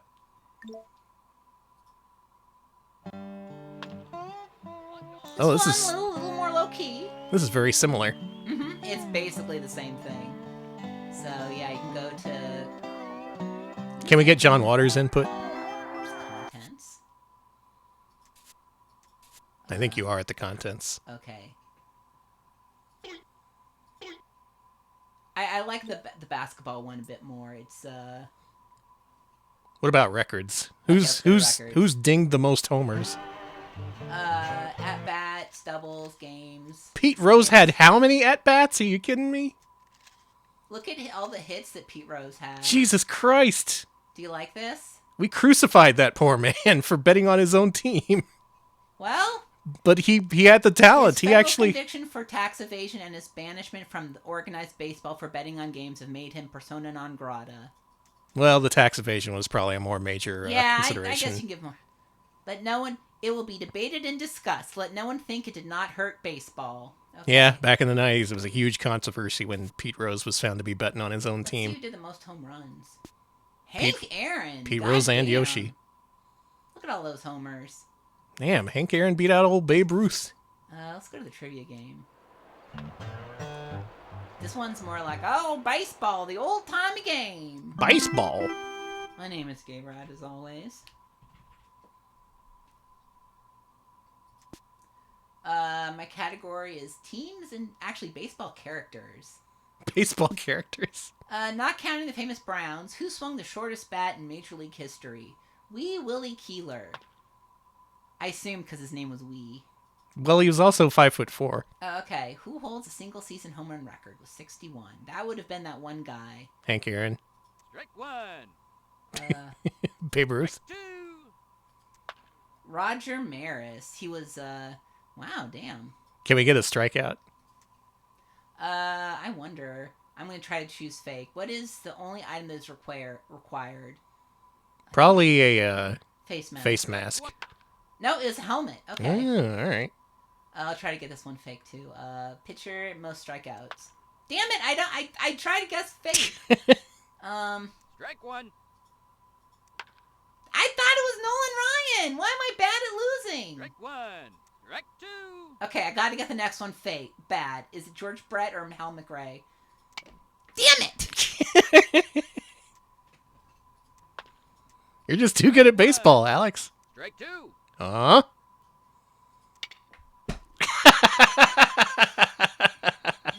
Fuck. I would have picked that too, to be clear. Strike one. I thought it was one. Strike one. Strike two. Huh? Strike one. Strike one. Yeah, Alex, we gotta get you on Quiz and Dragons. That's like 90% baseball questions for sure. And questions about sitcoms from the 40s. Strike one. Why? Stop. Stop. Who hit the famous Homer in the Gloman? This is fake. Homer this in is the a fake Gloman. Question. Chat, who hit the famous Homer in the Gloman? Who hit this so I cannot choose it? Okay, I'll avoid Ted. It was Ted. No, it was Gabby! You got me! You got me! Owned. I'm ending the game. I'm good at baseball. Can we look up Babe Ruth? Yeah. Let's have a look at the old Babe. Ruth, comma, Babe. Who names their kid Hack? There's good old Babe. There he is, cutting that really good figure. He was born in 1895, eh? I liked him as a baby. Very solemn baby. There he is again. There he is again. Uh-huh. Wow, hired him for $8,500.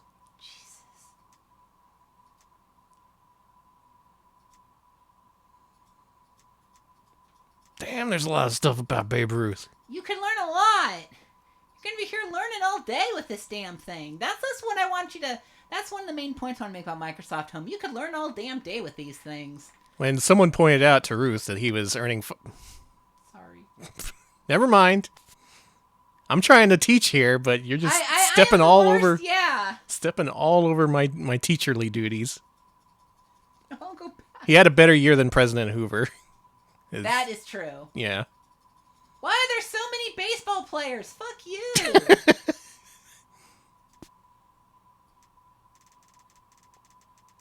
Okay.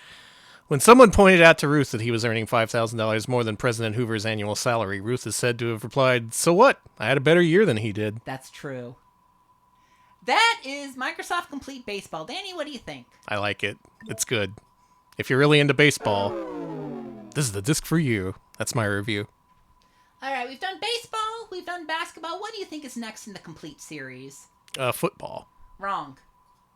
One more Volleyball. choice. No. Hockey. No. Garden. Yes. How'd you guess? I saw the word garden on the screen. Damn. Yeah, kind of like Lou Reed's My Week Beats Your Year. Good old Metal Machine music. Lacrosse would have been good. I wish it was lacrosse, but no. The complete baseball, the complete basketball, and now the complete garden. What's wrong with gardening? Why do you sound so disappointed? I like it very much. The CDI has gardening by choice, Alex. Oh, this is gardening by choice. It gives you the choice. Either buy the disc or don't. The fuck did they put gardening? There it is. Oh yeah, we should have looked up Bobson Dugnut. Ooh. Sexual gardening. Yeah, this is gardening by obligation. Let's go to the media garden. Roses in your garden. Can we grow media? Roses have enchanted the world for thousands of years. From earliest recorded history, their beauty and fragrance have inspired poets, lovers, and gardeners alike. Roses also have their practical side. Rose oil, or attar of roses, is a key ingredient in perfume. Rose petals go into potpourri and sachets, and rose hips provide a valuable source of vitamin C. Do we have to call them hips? Yeah. In the landscape, roses are among the most versatile plants.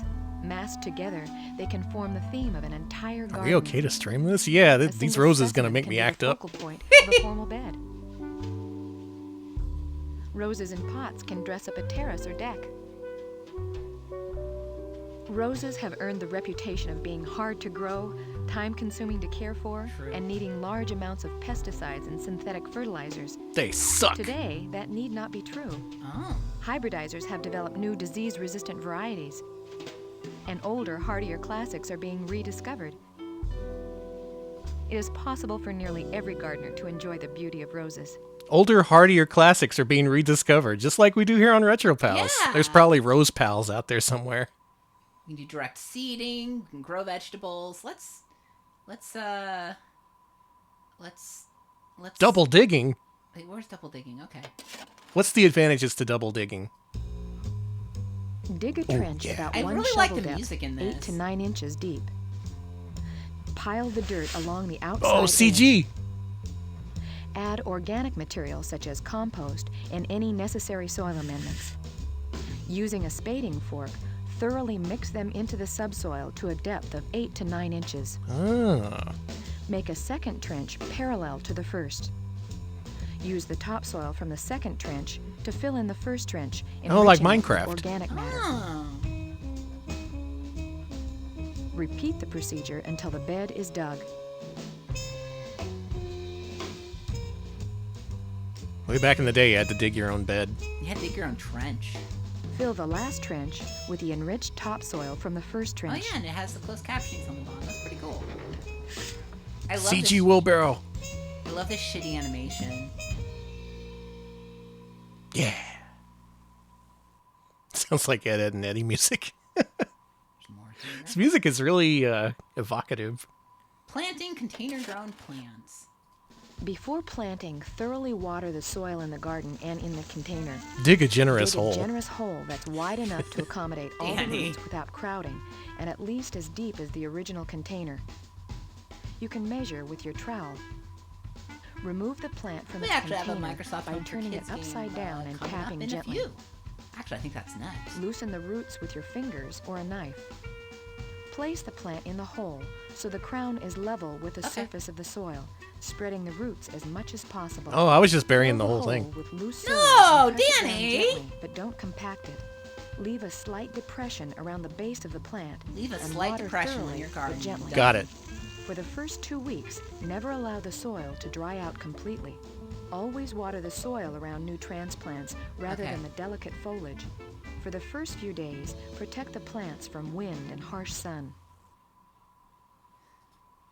So there's more to them. Let's see. Let's go to the actual contents. Let's go to regional garden tours.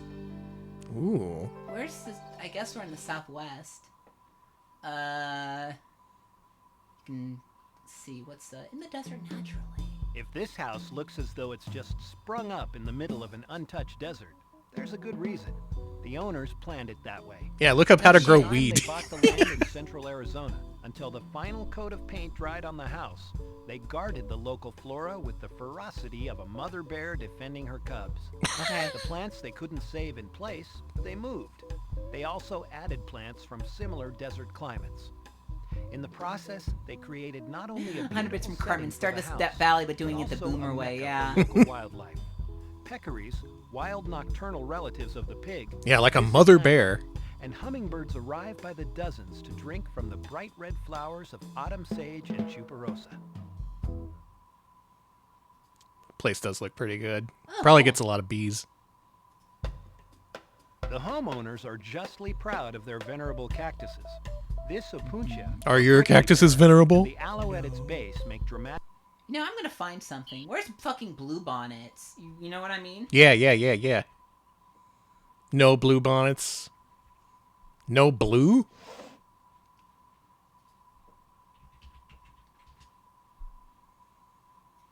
What the fuck? What? Blue flowers don't exist. Start over. Are you sure this is the complete gardening, Alex? Maybe I need to look up Texas. Did you accidentally download partial gardening? Let me look up Texas. What? Well, I guess I can't find blue bonnets in here. That's crazy. That's the freaking state flower. Perhaps bonnet? I guess. Let's go to the plant selector.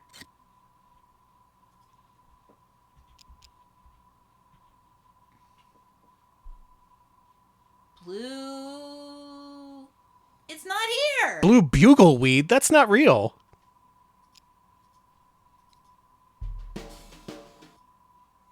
Ajuga genevensis. Ajuga genevensis. Ajuga genevensis. I guess that's what it's called. No blue bonnets. No blue bonnets. I'm McFreaking losing it over here. Sorry, Texas doesn't exist. I'm mostly saying because it's blue bonnet season, and everywhere I go, I see. Lupinus texanus. Okay. Yeah, look up lupinus. Fucking better be here, or else I'm rioting. Thank you to everyone telling me what the actual name is. I love blue bonnets. Lupin. No, it's not here. Unbelievable. Last time I'll check. Is it Lupinus? Lupine Gallery. Okay. You gonna show me any? Fuck you. Complete gardening? Complete gardening, my ass. I can't believe it was missing that. We found a hole in Microsoft's coverage. Playing problems. You want to see what to do about ants? Yeah. They're eating. Here's the theme of ants. Use pesticides safely. Do you like the pesticide music? I listen to this when I spray. I'm going to help, and I want to see something. I want to see who did the music. Can we report a missing plant? We should be able to, but it won't let me. Anyways, this was made in 96. Here are the acknowledgements. Audio? Could you tell me who did the good music? Absolutely not. No, we don't know. Don't worry about it. Okay. Alright, that's Microsoft Complete Gardening. It doesn't have any info on bluebonnets. Good music, good presentation, but ultimately incomplete. Do better, Microsoft. Okay. Good thing they don't make operating systems. Alright, next up is a game I had as a kid. Oh, yeah? Yeah, I actually had the sequel, but we're going to look at the first one first. This is a Microsoft Kids title. Microsoft Kids Creative Writer. Okay. Kids could be taught about creative writing. Yeah, they had to learn some point. Oh, we have some people who recognize this one. Oh, yeah. Nice.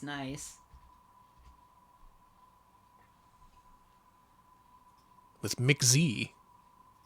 Let's see You're who gonna this. love McZ. Let's see who this McZ is. You're either going to love or hate McZ. Is McZ just a jester? No. Okay, good. We're not encountering a jester until next stream. Oh my god. Maybe under Microsoft Kids? Oh, duh, yeah. No, it's here. There we go. Creative Writer. Ta-da! There's McZ. Do you like him? Holy shit! I'm new. I'm gay space rat. There he is. I like the dinosaur.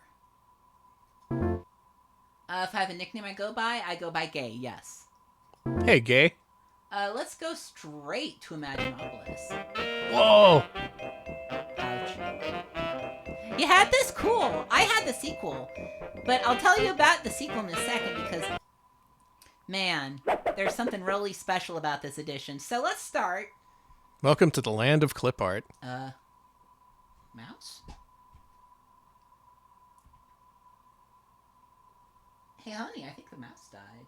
What? There we go. No, it was just DOSBox. That's good. We got to restart it. That's Okay, fine. good. Unfortunately, Creative Writer was too much for our delicate system, so let's start it over again. Creative writing? Like, I'm only used to technical you. writing. Yeah. Clean up documents. Remove all the cussing. I did like seeing McZ as Shakespeare. You like McZ? I like McZ. I think you'll like McZ. McZ's a freak.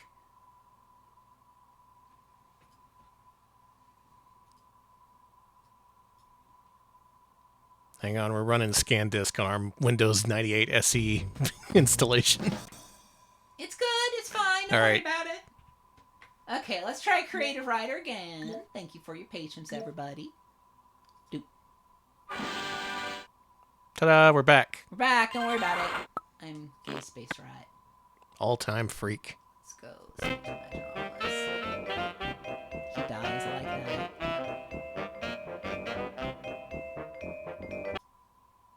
Here. And let's, hey gay. Let's, start writing. Let's go to the writing studio. I'll write something new. New document. And let's go. Okay. One day there was a gay rat. Now, you can do a lot of things with this. First of all, you can go here, change a color. Mm-hmm. We can go here. We can dunk? Dunker? Yeah. Dunk that rat. Okay, let's change gay to a different font.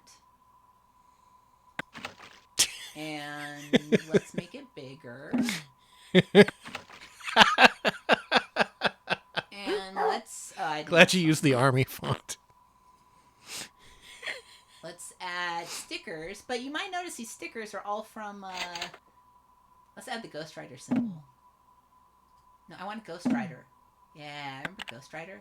There's Ghost Rider. You might wonder, why the hell is Ghost Rider, the PBS series, here? That's because... Did you know this, Danny? The people at PBS, I think it was only in Canada, released a Creative Writer add-on called The Mystery of the Blue Makva.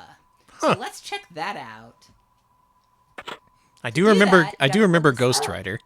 Any of y'all here seen Ghost Rider, the PBS series? GW. Let's go to the intro, and let's go. You might ask yourself, well, how the hell would they make a game in a creative writing software? Well, you'll see.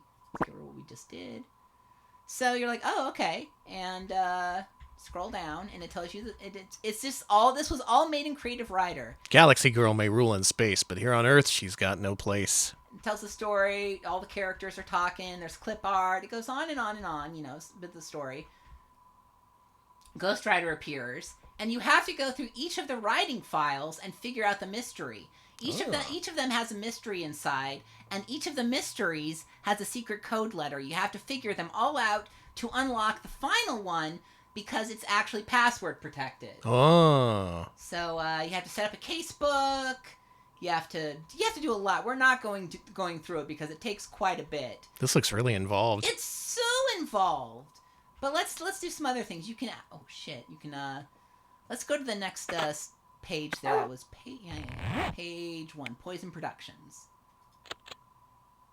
So where is it? You can look up, I think it's in Sticker Picker. There is a way to... Yeah! You should... Okay, I don't know why it's doing this shit to me. You should be able to pick up different clip art images that they're specifically clip art images made for Ghost Rider, and one of them is the worst thing I've ever seen. Hold on. Yeah, Ghost Rider was the orb, Wishbone was the dog. Yeah. Is the password Ghost Rider? I think you cracked it. It should be. Alright. Let's go to... This is sort of like computer hacking, but in the context of creative writing.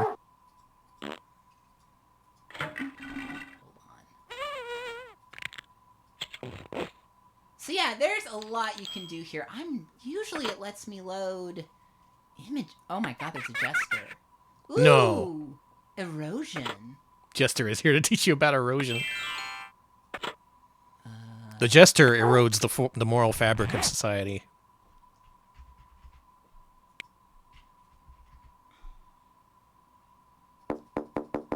There we go. You want to see something cool? Sure. You want to see the worst t-shirt in the world? Yeah.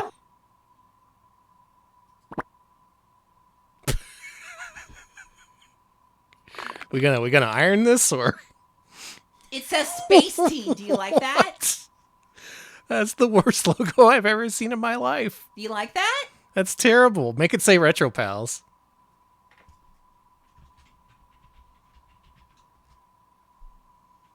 Oh, wow. That's bad. There's our official t-shirt that everyone is going to have to look at you and be like, what does that say? And then they'll put their face right up next to it and be like, what does that say? Finally, merch. So there's more you can do here. Let's do something else. Why is he wearing a sack? Want to use magic madam? Yeah. Where did his pants go? Alex, where did his pants go? Don't worry about it. We've got Cardvark. Let's go up. This is the idea workshop. Let's make a picture. Start from the beginning, yeah. An illegible metal logo shirt. I've been tempted. Like this is Casey's initiation. Do you like that? Yes. Do you like this? Do you like the Ghost Rider? Uh-huh.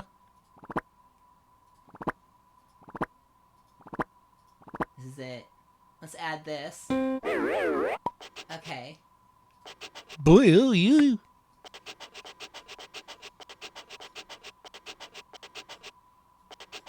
Wow. Yeah! Do you like that? Beautiful. Let's close the picture window. And let's learn a wacky sentence. Yeah. The Ghost Rider team, afraid of being caught, quietly wore a wig during the break for lunch. Do you That's like a that? terrible sentence. Tina and Alex, peering with a flash, reluctantly read the shimmering message. Noisily chased the intruder. Play what we do. We secretly karate kicked with the rest of the film crew. Do you like this? Secretly karate kicked. Hector, now completely stuffed, quickly played handball for hours near the Brooklyn bodega. Hector, mustering up courage, slowly read the okay. Let's do this one. I destroyed with this sentence. The second one. The famous director Sam Spielberg, left alone, reluctantly threw up all over the place in Lenny's funky loft. I don't think I've ever not reluctantly thrown up. Alright, that's Creative Writer. Do you like this? Yeah. Creative Writer kicks ass. You can do... Regrettably, I must throw up all over the place. Sepasai. I just noticed Sepasai. Thank you for the sub. Thank you, Sepasai. 67. So there was a sequel, Creative Writer 2. Yeah, let's see this. I have bad news about this one. Oh, those did sound like Rolling Thunder 2 passwords. The magical thunder created the secret. What's the bad news about this one? It's toned down. By a lot. Where's the freak? There is no freak. McZ is gone. McZ was deleted? So they deleted that, but they added something great. So I didn't have Creative Writer. I had Creative Writer 2. Mm-hmm. And you know what you can do with Creative Writer 2? What? Website. Make a web page. All right, now we're talking. So let's do a background. What background do you like? I like the weird one with the rainbows. Okay, let's make a gay background. Okay. Oh, yeah. Let's add some word art. Arial. We don't need Arial. We need... Yeah!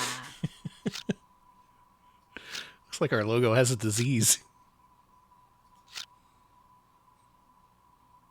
Okay.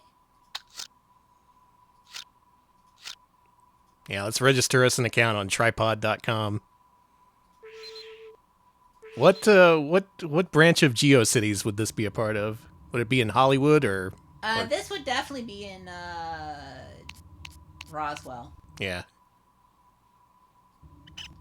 So you can add other things too, like text, words.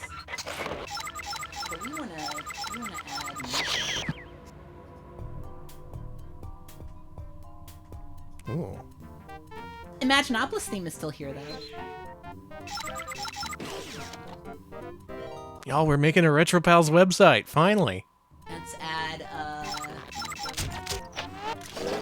If I really hated my parents, I would launch this and just like turn the speakers all the way up. So yeah, this is what I made my first website on. Let's go to cultural. Go to tripod.lycos.com.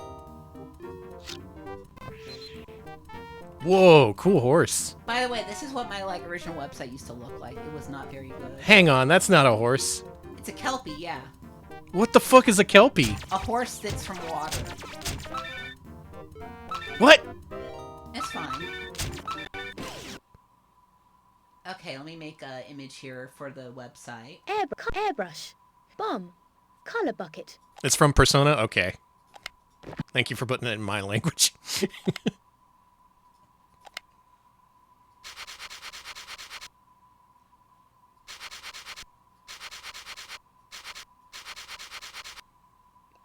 Mm-hmm. Wonder where he's going with this.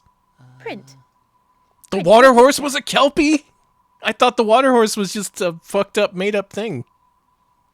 Do you like our website? It's a gay Kelpie.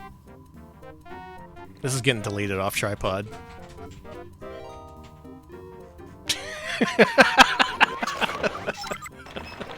I am safe and responsible on the internet. I think you've mastered web page creation.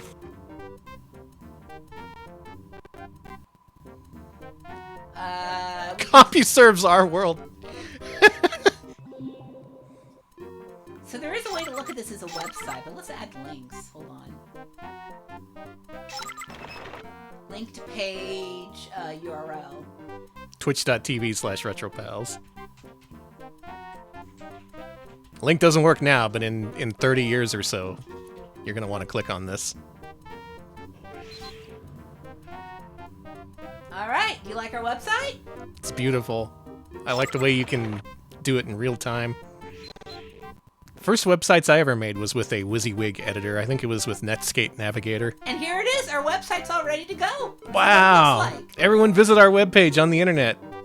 www.gaykelpie.retropals.org. So yeah, it's way toned down. It feels like it's for an older audience.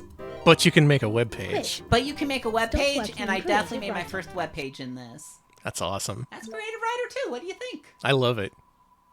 All you need to do is add some marquee tags and blink. And there you go. It's a real website. So yeah, that was how we used to make websites back in the day. Now we're at the final 3 games of the stream. Danny, I think you're going to like the next one. Dangerous Creatures! This is Microsoft Dangerous Creatures. Dangerous Creatures! This game kicks ass. I don't know what else to say. Dangerous Creatures. Is this anything like that Wii game? No. But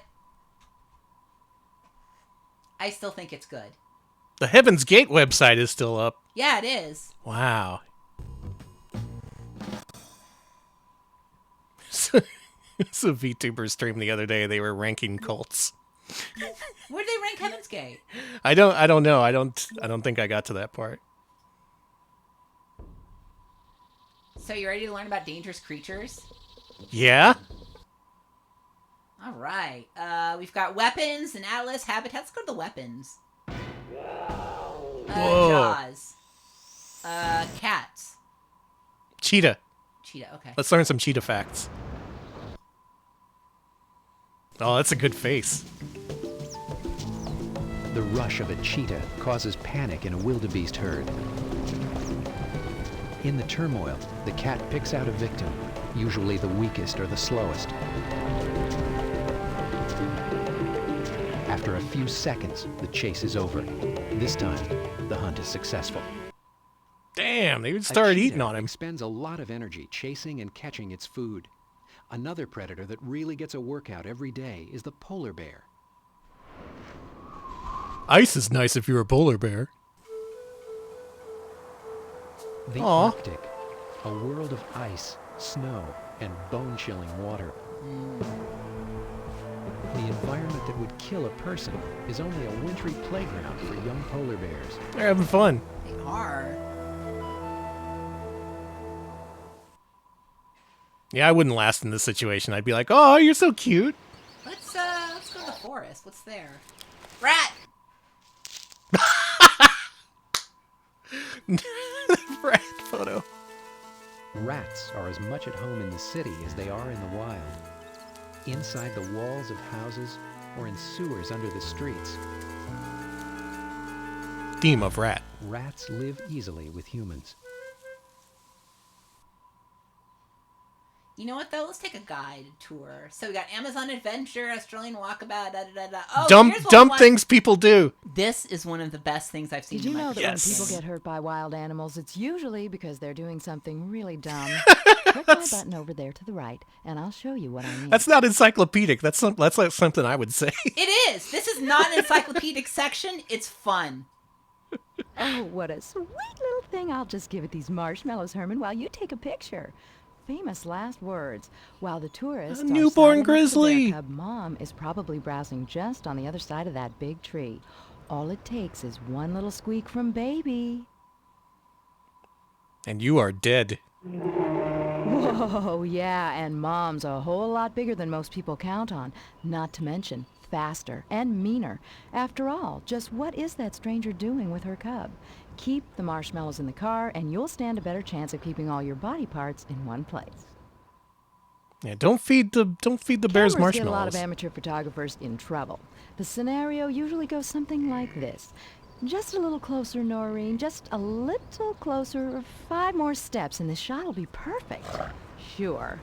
A buffalo might let you come 5 steps closer, but who knows? 2 more steps might be the limit before it stomps you into a throw rug. This may be called a monster, but Venomous that's because bulldog. of its looks, not because of its personality. You have to work really hard to get a Gila monster riled up. But They'd you can do it much if you rather try. hide than fight. Most people that have gotten into trouble were doing things like betting they could put their fingers into the lizard's mouth without getting bitten, or carrying a Gila monster inside their jackets. Why would you do I that? don't have to tell you that this is really dumb, do I? See, I like that because they're like, listen, you're Hey, not look. stupid enough to do this, but Look that's... what I could do. I could put a Gila monster in my jacket. Oh, I got bit, yeah. Here's another creature that's often been the victim of human jokes. Rattlesnakes have been shipped across the country in surprise packages, stuffed into mailboxes, and tossed from person to person at parties. Of course they bite. You'd bite too if someone who In the was Mad Max universe, maybe. Who's going around stuffing these things in underestimate how mailboxes? fast or how far a wild animal can move. If you're out golfing and you see a gator floating in the water hazard, don't stop at the edge to get a closer view. That gator's teeth could be clamped onto your leg before you can shout, "Hey, Caddy, how about bringing that cart over here?" Now, people sometimes have nightmares about vampire bats swooping out of the darkness and biting them in the neck. But let's get real. You'd have to go to Central America, peel a vampire bat off of a cave roof somewhere, gently, they're teeny little things, and press it onto your neck. If you do all that, you deserve to get bitten. I don't think anyone's going to go out of their way to do that. Maybe they would. Constrictors like pythons or boas often appear in pet stores. Now, these snakes are not venomous, so some people think they don't bite. Wrong. How do you think they grab onto a mouse or a bird to eat it? Move too quickly in front of them and you may find out just how long and sharp their teeth are. Also, constrictors feel nice to the touch, but sometimes these snakes want to get too cuddly. If you give one a hug, it may hug you back and it may not let go. There's been at least one Darn mailbox pups, rattlesnake. huh? Okay. Sometimes you might see wild animal babies like Aw, these puppies. fuzzy baby wolves for sale. But not only is it illegal in most places to keep a wild animal, but they really don't make good pets either. Oh, sure, they're real cute and fun to play with when they're tiny. Yeah. But they do grow up. To be cute grown-up animals. Whoa, bad puppies. When they're big, they act like the wild animals they're meant to be.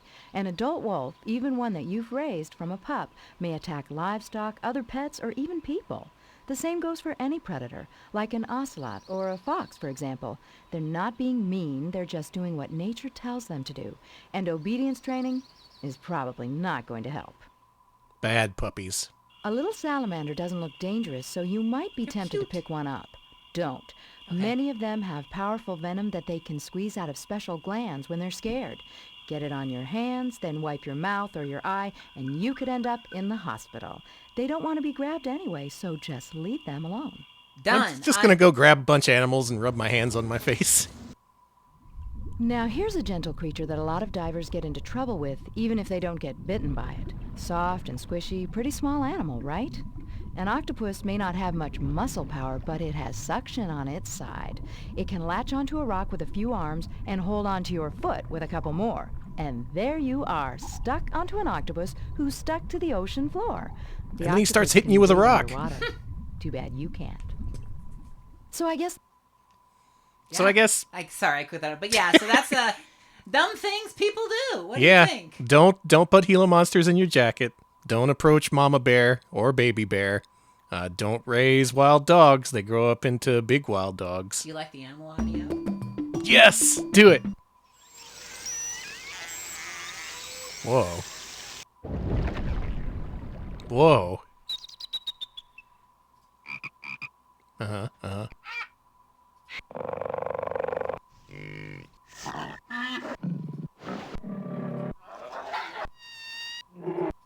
The creatures of the night, what music they make.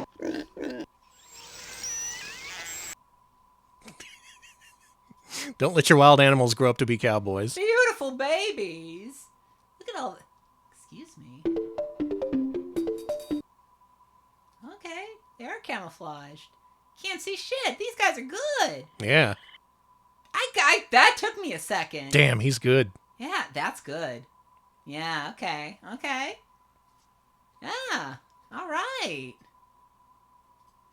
There's so much in this. This is the ultimate like guide of like for kids who just like are psycho freaks. Yeah, who just like weird fucked up animals. Deadliest of all.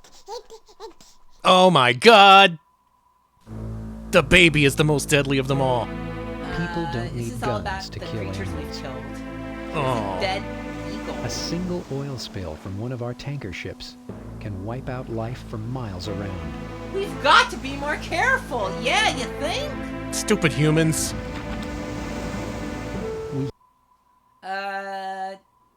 Let's see. No harassment, You wouldn't please. want people you didn't even know walking into your house, would you? No. Sorry. No.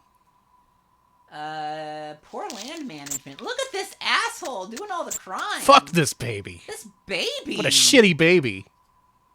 Killing off all the animals. We had so many cool animals until this baby came around. Fucking babies. We got killer whale. I want to see about the killer whale. It's my favorite creature. It's after me. An orca stalks its prey not only at sea, but sometimes on the shore. Whoa, fuck! Yeah. No! Yeah! After snagging a seal, That's horrifying. An orca may play with it like a cat with a mouse. It's important to know not all orcas do this. Only the transient orcas. It goes up on the freaking beach. Yeah, it can go up on beach and ice flumes too. It's really cool. God. What a way for a killer whale to send a message. It's called breaching. Mm-hmm. Yeah, killer whales do this. They wave with their tails. Yeah, they're like, hey, I want to see the little cousins. The orca is actually a dolphin. Look at the little baby. The orca is actually a dolphin. Mm-hmm. And here's some basic facts. Free advice! Killer whales, orcas, rarely attack people. So unless you spend a lot of time swimming with salmon, penguins, or seals, you're safe. That's true. Literally, it's only happened in recorded history like a few times, and it was mostly like one whale. That whale from SeaWorld who was just like to kill and attack people. Most killer, yeah, it's actually not recorded it's very few instances recorded in history about it. Just occasionally, one whale will go nuts. All right, let's do a game here. Let's find out whose tracks these. Whose tracks do you think these are? Yeah, that would be a moose. Moose. Moose. Hog? Hog? Cheetah. That's not a cheetah. Oh, okay. Okay, this looks like a raccoon of some sort. Well, let's make owl noises.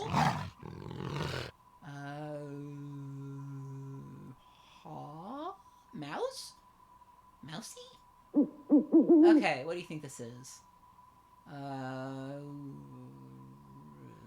Owlbear. Not a tapir. Not that. Frog? Gotta be frog. Could be frog. Okay, this looks like a rabbit. I got that in one try, Alex. That's like a bird. That's like the eagle. Oh, you're right. That is eagle.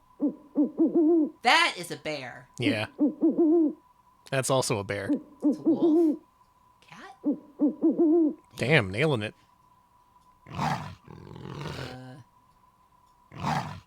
Squirrel? This thing? That's Hog. a hog. That's a hog. No, it's a tapir. Or a moose. No, it's moose. A squirrel threw acorns at you? I've heard of that happening, actually. That's gotta be a spider. Squirrels have a sense of whimsy. Hey! You did it. Oh, I get a video if I do it. Cool. I'm doing that. Hey, I'm a bear.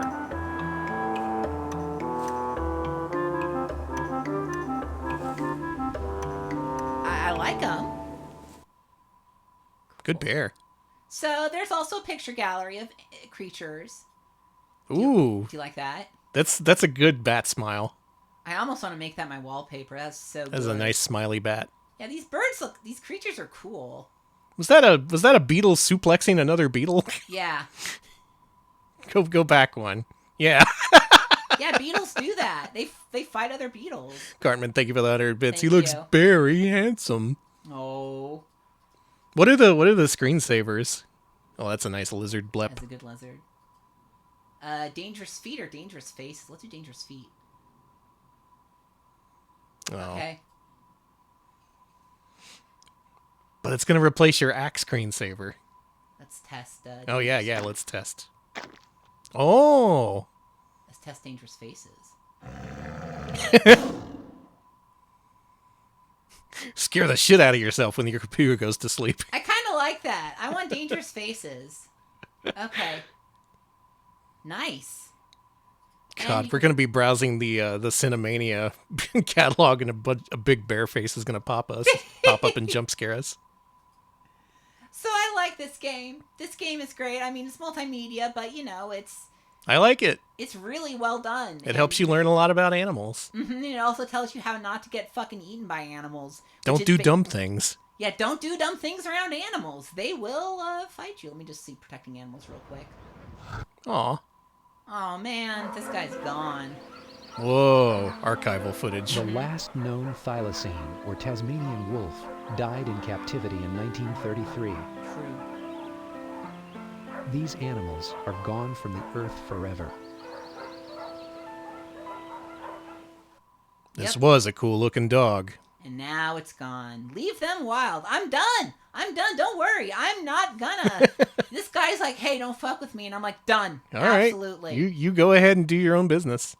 So that was Microsoft Dangerous Animals, a really dangerous creatures, a really interesting look at animals, basically, and a really, I think, good way to get kids engaged with the world of animals, things about animals, and stuff like that. Really good. Yeah, especially the deadly and the ones that can hurt you. Mm-hmm. Those are the most interesting ones. Yeah, kids are always interested in that kind of thing, and this kind of takes kids' interest in like dangerous stuff and shuttles it in a more educational way. I really like it. Yeah, it presents both sides of being like, this is dangerous and can kill you, but also it's kind of beautiful and we should protect them. Yeah, I really like it. It's a really good way to instill a love of nature into kids while also being like, here's some sick shit animals can do. Is that it? Are we done with stream today? No, we've got 2 more. Oh, okay. And we're going a little long. Is that okay? Yeah. Okay. Next up is going to be Microsoft. You know, I think we're going to go to our final game here. We're going to do Microsoft Dogs. Yeah, dogs! The dangerousest animal of them all. My brain power is running low for today. Yeah, let's just do this one then. Microsoft Encore. Dogs! All of them. Microsoft Dogs. What's your favorite Microsoft dog? The cheetah. Microsoft can reclassify animals like that. Mm-hmm. They're rich enough.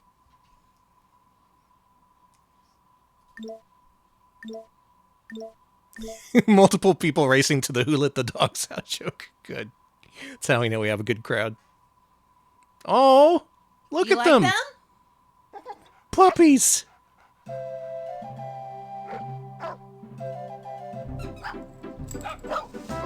If they released this today, it would be called Microsoft Heckin' Puppers. So, what do you think about the guides? We want to go with Desdemona. Okay. Yeah. Bottom line, if he helps you get the bird, he gets the feet. It's in his contract. Hey, next time, read the fine print.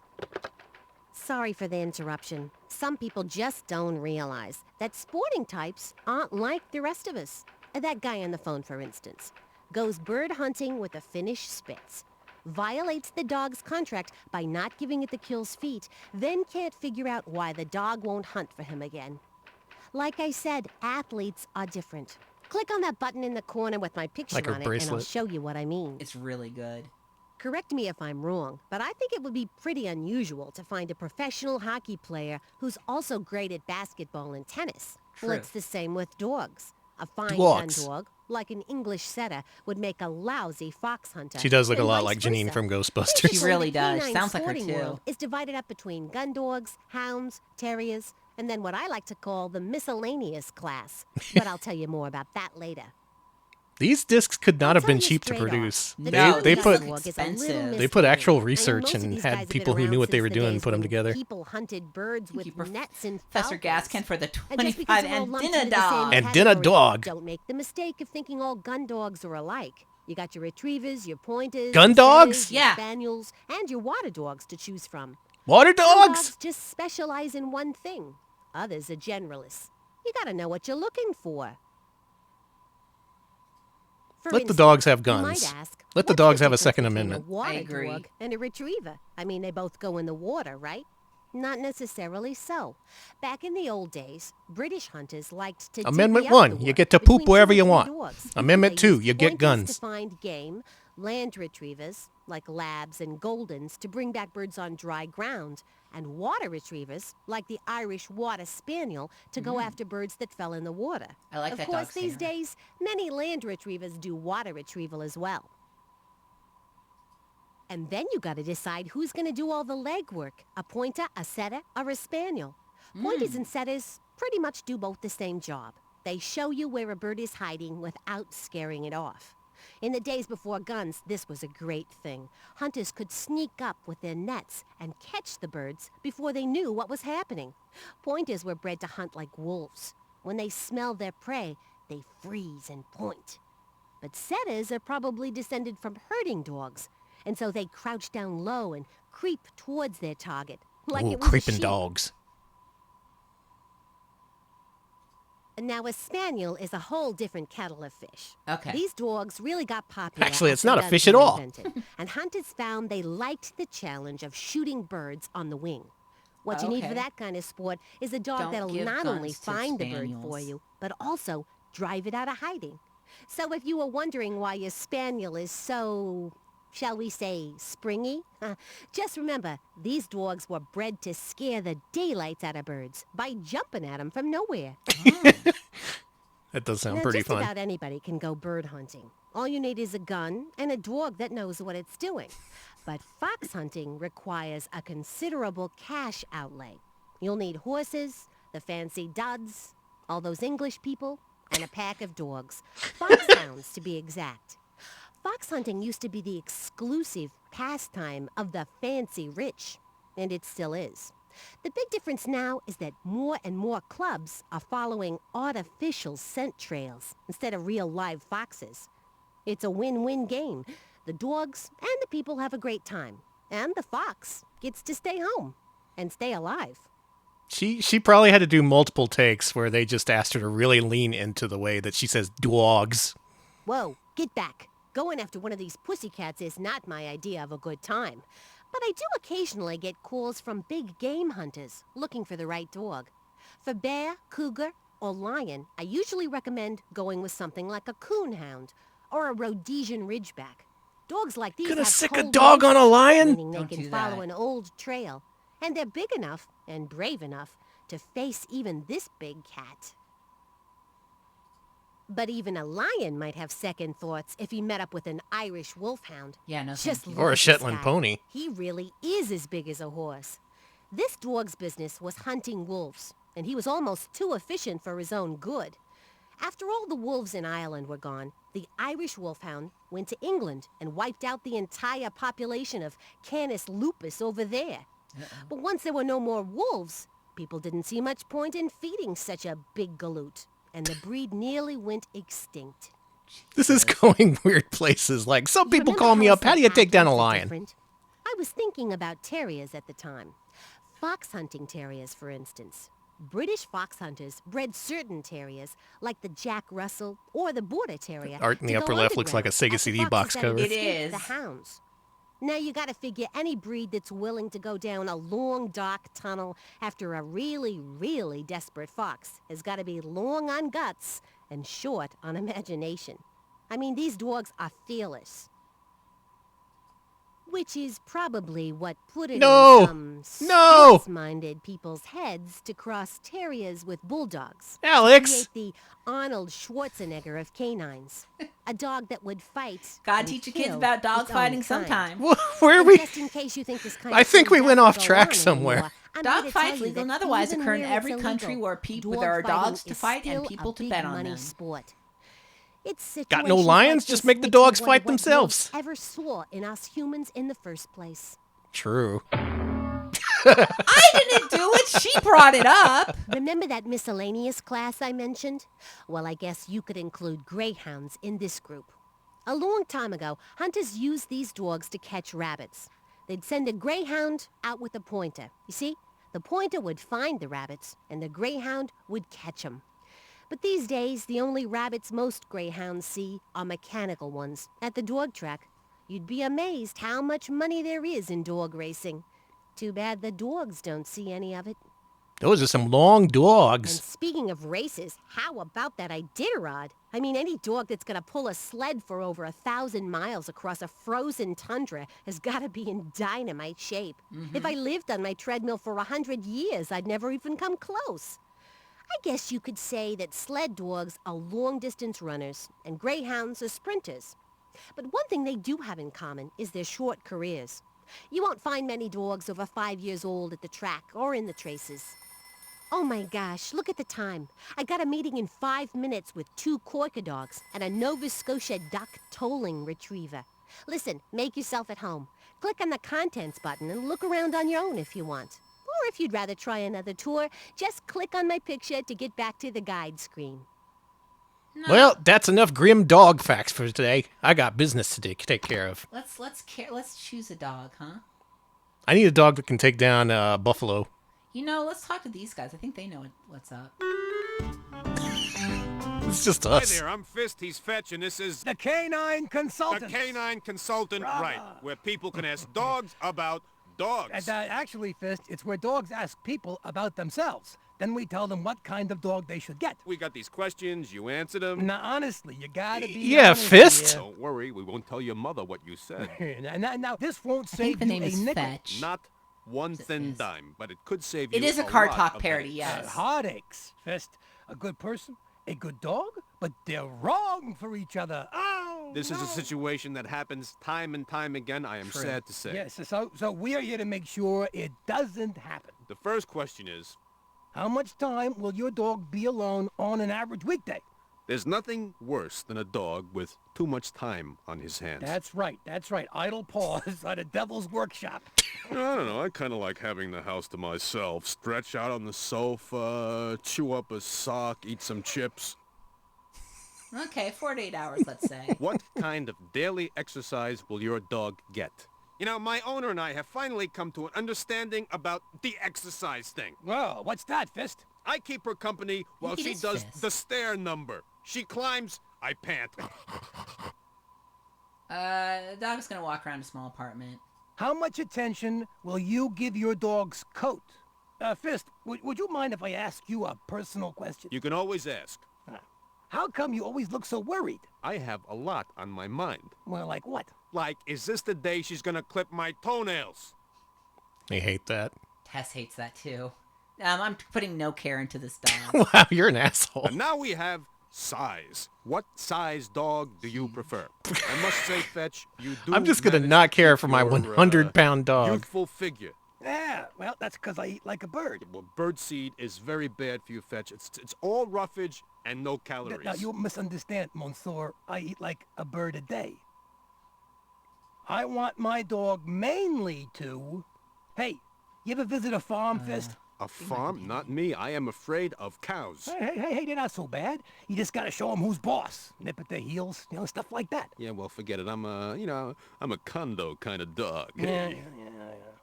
These dogs have a real Here's an important personality. one. How much experience do you have First dog. training a dog? Now, it's very important to be firm when you're training a dog, right? Well, yeah. Dog you fellas. Ever learn about the inexperienced owner? Tell me. He always said, please. Sit. Please? Humans, am I right? My dog will live in... Hey, Fist, you hear that one about the blind service dog? What's that got to do with where you live? He lived in the city, all right? And he helped the blind. No, the dog was blind. I give up. He spent 3 hours trying to help a fire hydrant cross the street. That's pretty insensitive, Fist. Who will your dog need to get along with? Hey. Everyone. They ought to use the mailman test on this one. The mailman test. What is that? You know. I want my dog to kiss the mailman. I want my dog to eat the mailman. That's male person. Oh. You have a thing about the male person fetch. It's like the most important event in your day. You're wrong. It's the fourth most important event in my day. Right after breakfast, lunch, and dinner. That's fetch. I don't know about these dogs. All right, we're done. Now, we'll search our extensive database, and then you'll get our suggestions about the right dog for you, right? Right. And when the list comes up, click a breed to get the inside story. Okay. No dogs are good for me. Usually this has a list of dogs. They're like, fuck you. You don't deserve a dog. You don't get a dog. You self-centered piece of shit. I don't get any dogs. That's so funny.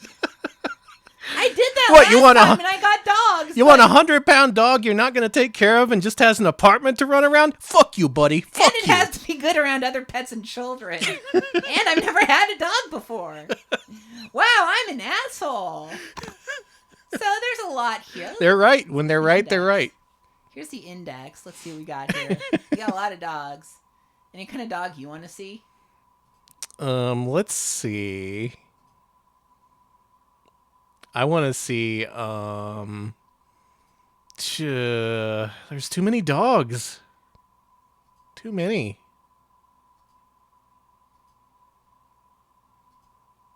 How about a chow chow? Okay. Oh, yeah. Son of a bear? What does a chow chow say in Beijing?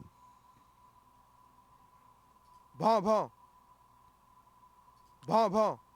Kutta. Cool, we can hear dogs in other languages. Huh. Wow, wow. Woof woof.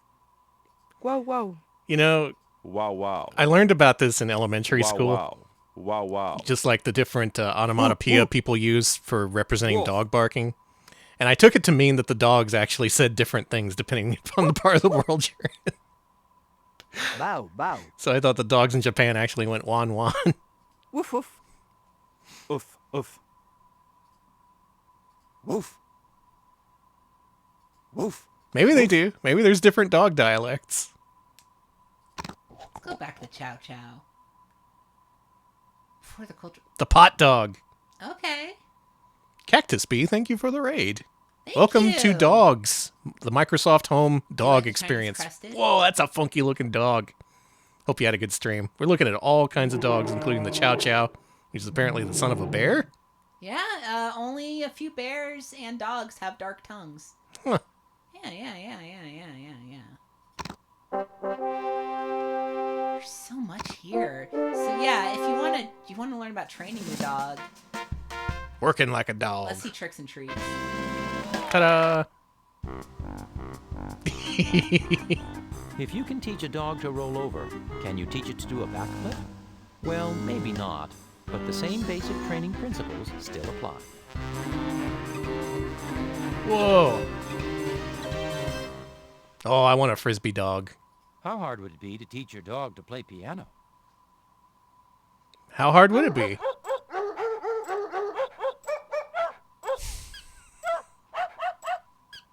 We're gonna get to Microsoft Dinosaurs next time. Next time we do the stream, but we definitely are gonna get to that. Crunch.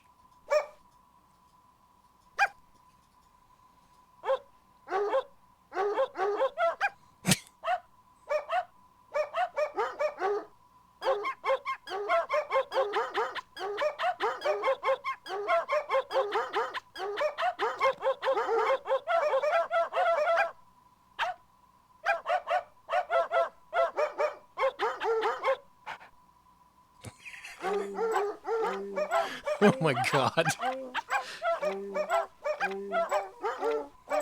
Alex, once again, you have sent this stream careening off a cliff.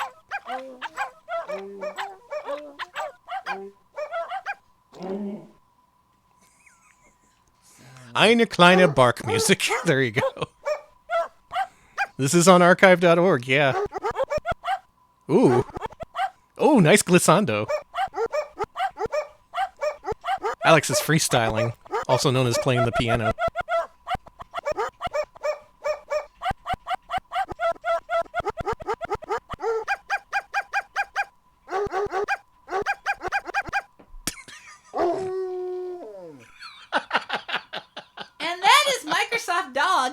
mean, what do you think? Wonderful. Wonderful animals, wonderful multimedia, wonderful showcase, Alex. Thank you.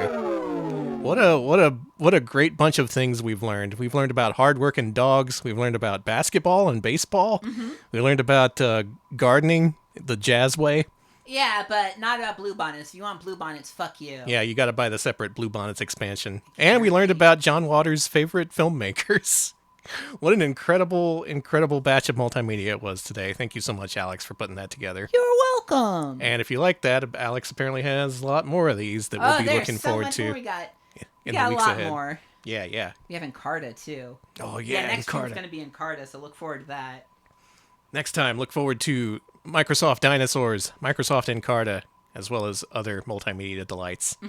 We'll be back on Wednesday with what our patrons voted to see. This is another Alex-fronted stream, so beware. Yeah. This Wednesday at 7 p.m. Central, our patrons voted to see MobiClick magazine, something I don't even know what that is. It's a French multimedia magazine that ran from 1999 to, shit you not, 2015. Dear God, wow. Okay, well, that's going to be a hell of a show, so please tune in then for more multimedia madness.